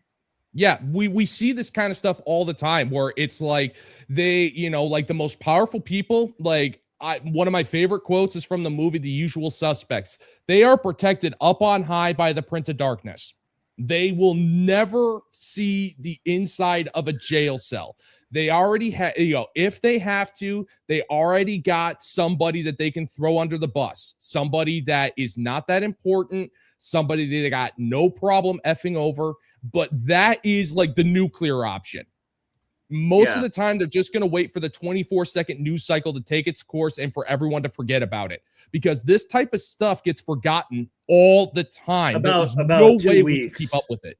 About 2 weeks, it goes away. Yeah, that's why I said when you see this, you see all this stuff here. Hey guys, what happened to that Doge money? Remember you're getting $5,000 or something from Doge? What happened to that? Oh yeah, that was like 8 months ago, so that doesn't mean anything anymore. Doesn't count anymore. That's how it's works. Old news. Yep, that's how it works. Yeah, it's messed up. It was funny when the Flint, Michigan still doesn't have water. Yeah. Yep. Jackson, Mississippi still doesn't have water. The whole Fukushima thing was going on for months after the news cycle ended. Hurricane Katrina people probably don't have nothing. And that was like 20 years ago, probably. Anybody know what's happening in East Palestine right now? Oh yeah, yeah. Ohio or the other one? No. Ohio. Yeah, East Palestine, Ohio. Remember that? Yeah. The chemical. We ever get an spill, update on that? They're going to be kids born with like a hand on their dick. Yeah, with like acid rain. It's going to be like completely cooked. But that's my point here is that this is fake. Nothing will. Again, can you guys name me in the past 10 years besides one guy, which I'm drawing a blank on his name, who actually got out of jail, who's been a government official who's went to jail in the United States for doing anything wrong? Well, I've covered some where these B-dubs are so stupid that they get caught and they go to jail. You know what I'm saying? It happens, but it's usually at the local level. You know what I'm saying? And that's good. Yeah, and maybe that's when justice should be. But they're I think so that they got incompetent. so greedy and Look, incompetent that they're yeah, like, they're so guys, incompetent. we have to put you in jail. This is like so egregious. We have to put you in jail. Like, we're trying not to, but you have to go. But otherwise, other than some of those, but like people like Lori Lightfoot or Skeletor, people like that. Oh, that takes me back. They're living just fine. Mm-hmm. Yeah, And no, they're not going to get in never trouble. have to Same face with accountability. Same with Tim Walz. Remember? Yeah, they never face 1 month accountability. ago, everyone was like Nick Shirley and all the Somalia stuff. Tim Walz is cooked. Nothing will happen to him. He might actually be a president, if anything. Nah, he might actually probably not that. That's making it far. But I'm saying nothing will happen to him. His plan nothing will happen to him. His plan was to run for governor again, and then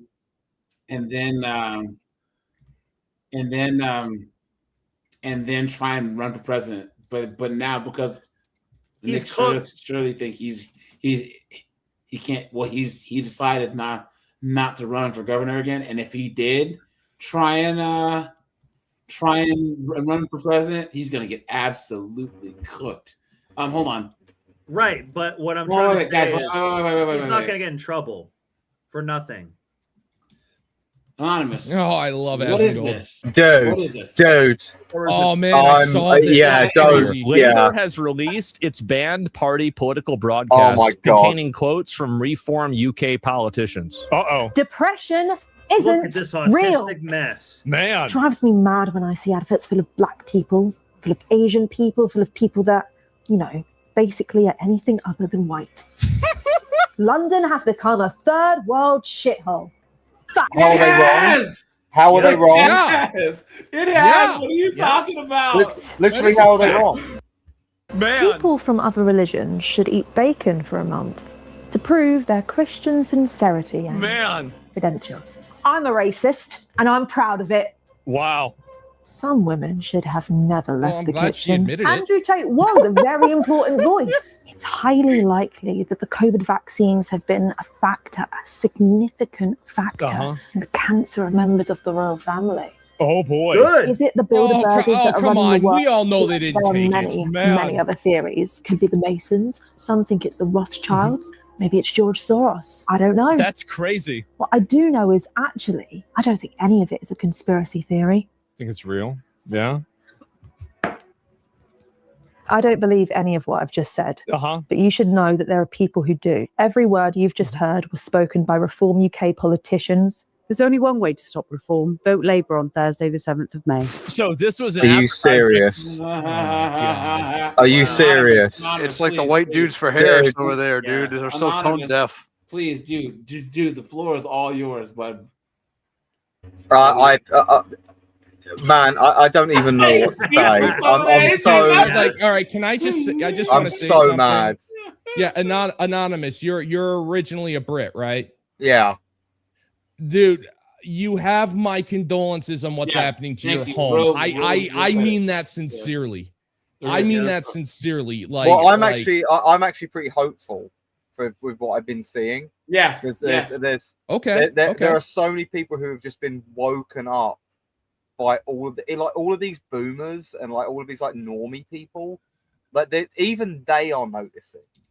Because even they're they frustrated. they've been shook out of their slumber. But once again, guys, POV, you're on the best date of your life. No, are we trying to help reform? Migrant rapist was on the run for murder. I saw this. This was apparently they imported the mouth of Sauron. That was supposed to be in Mordor, but things have now changed, and now we're in Britain. And average Anglo-Saxon housewife. It's got 275,000. Well, they've certainly succeeded in an absolute mere migration. This totally backfired on them because obviously at this point, they think that just simply repeat. This is a British looking chick. She's Yeah, got the Horse gargoyles face. and everything. Freaking horse face, man. And the friggin' wart. She looks like a witch. No, You know what I'm again, saying? again, guys, she's literally bubble, boil in trouble over here. You know what I'm saying? It would not surprise me if she's actually a practicing Wiccan. It would not surprise Chuck a bucket of water on her and she'll Think melt. that it's bad, but actually now they're like, well, yeah, this is exactly what I think. This is totally what I believe. Keir Starmer also photographed a couple days ago. Is this the one of him in the car? The thing is that like no good has ever come out of a photograph like this. Like it's never been a good thing. There we go. Yeah, Or it is. He's like beating off. Man, not again. There you go. This is a very bad place to find yourself in if you're a British politician. London has become a third world shithole. Fact. Yeah. I'm from there, and it has. Yeah. Yeah. I'm literally an Indigenous Londoner, and Guys, wait. it has. I told you guys that that the Irish guy that I was sitting to on the plane ride back, you know, he was a cool guy, but he was trying to feel me out for my politics, pause, you know, and so I was like, oh no, I'm conservative AF, and I was like, we think that we have an immigration problem here, but I was like, we don't have any immigration problem compared to you guys. He's like, what do you mean? I was like, yeah, we have Hispanics and all that other stuff, but Hispanics, especially the ones that are in the Southwest. I used to live in San Antonio. Even if they come here legally, their kids will go to American schools, learn English, and by the time that their kids have kids, they're as American as apple pie. You know what I'm saying? But guys, the people who come from areas of sand that go to UK and France or whatever, they don't want to do that. Their kids and grandkids will not assimilate. Yeah, the sand people are very much a problem. So you can't make a blanket statement when you got to make a towel statement. Yeah. Oh, yeah. No, but they're a snake. Oh, no, but I was saying that I was like explaining to him what I always say about the difference between nationality and ethnicity, right? And how like there's nothing wrong. Irish is an ethnicity just like Japanese is an ethnicity. English, anonymous is an English guy, just like someone's from Japan. You know what I'm saying? That's his ethnicity. He's ethnically English. He's not a white guy. He's English. Yeah, we got to come from somewhere. Yeah. So I was like, you know how like we talk about, oh, you know, that the indigenous people to North America were colonized, or how the Aboriginals in Australia were colonized. Like, yeah, I was like, you guys are indigenous peoples to Ireland. I said, you have to stop yourselves from being colonized. And he looked at me like he'd never considered that before. I was like, well, I honestly think that what the Irish, the Welsh, the Scots, the English, the Germans, whatever, need to start saying in indigenous pride. Yeah, it's actually happening. Like this is like, I never thought in my lifetime I would actually see people on the mainstream media discussing what it is to be an English person and not British. Crazy. English. Yeah, not British. Yeah, this is it. Not British English. Yeah. Put a 1 if you agree. If the Japanese have the right to ethno-determination, then guess what? The French, the Germans, the Dutch, the Welsh, the Irish, they deserve to have the same thing.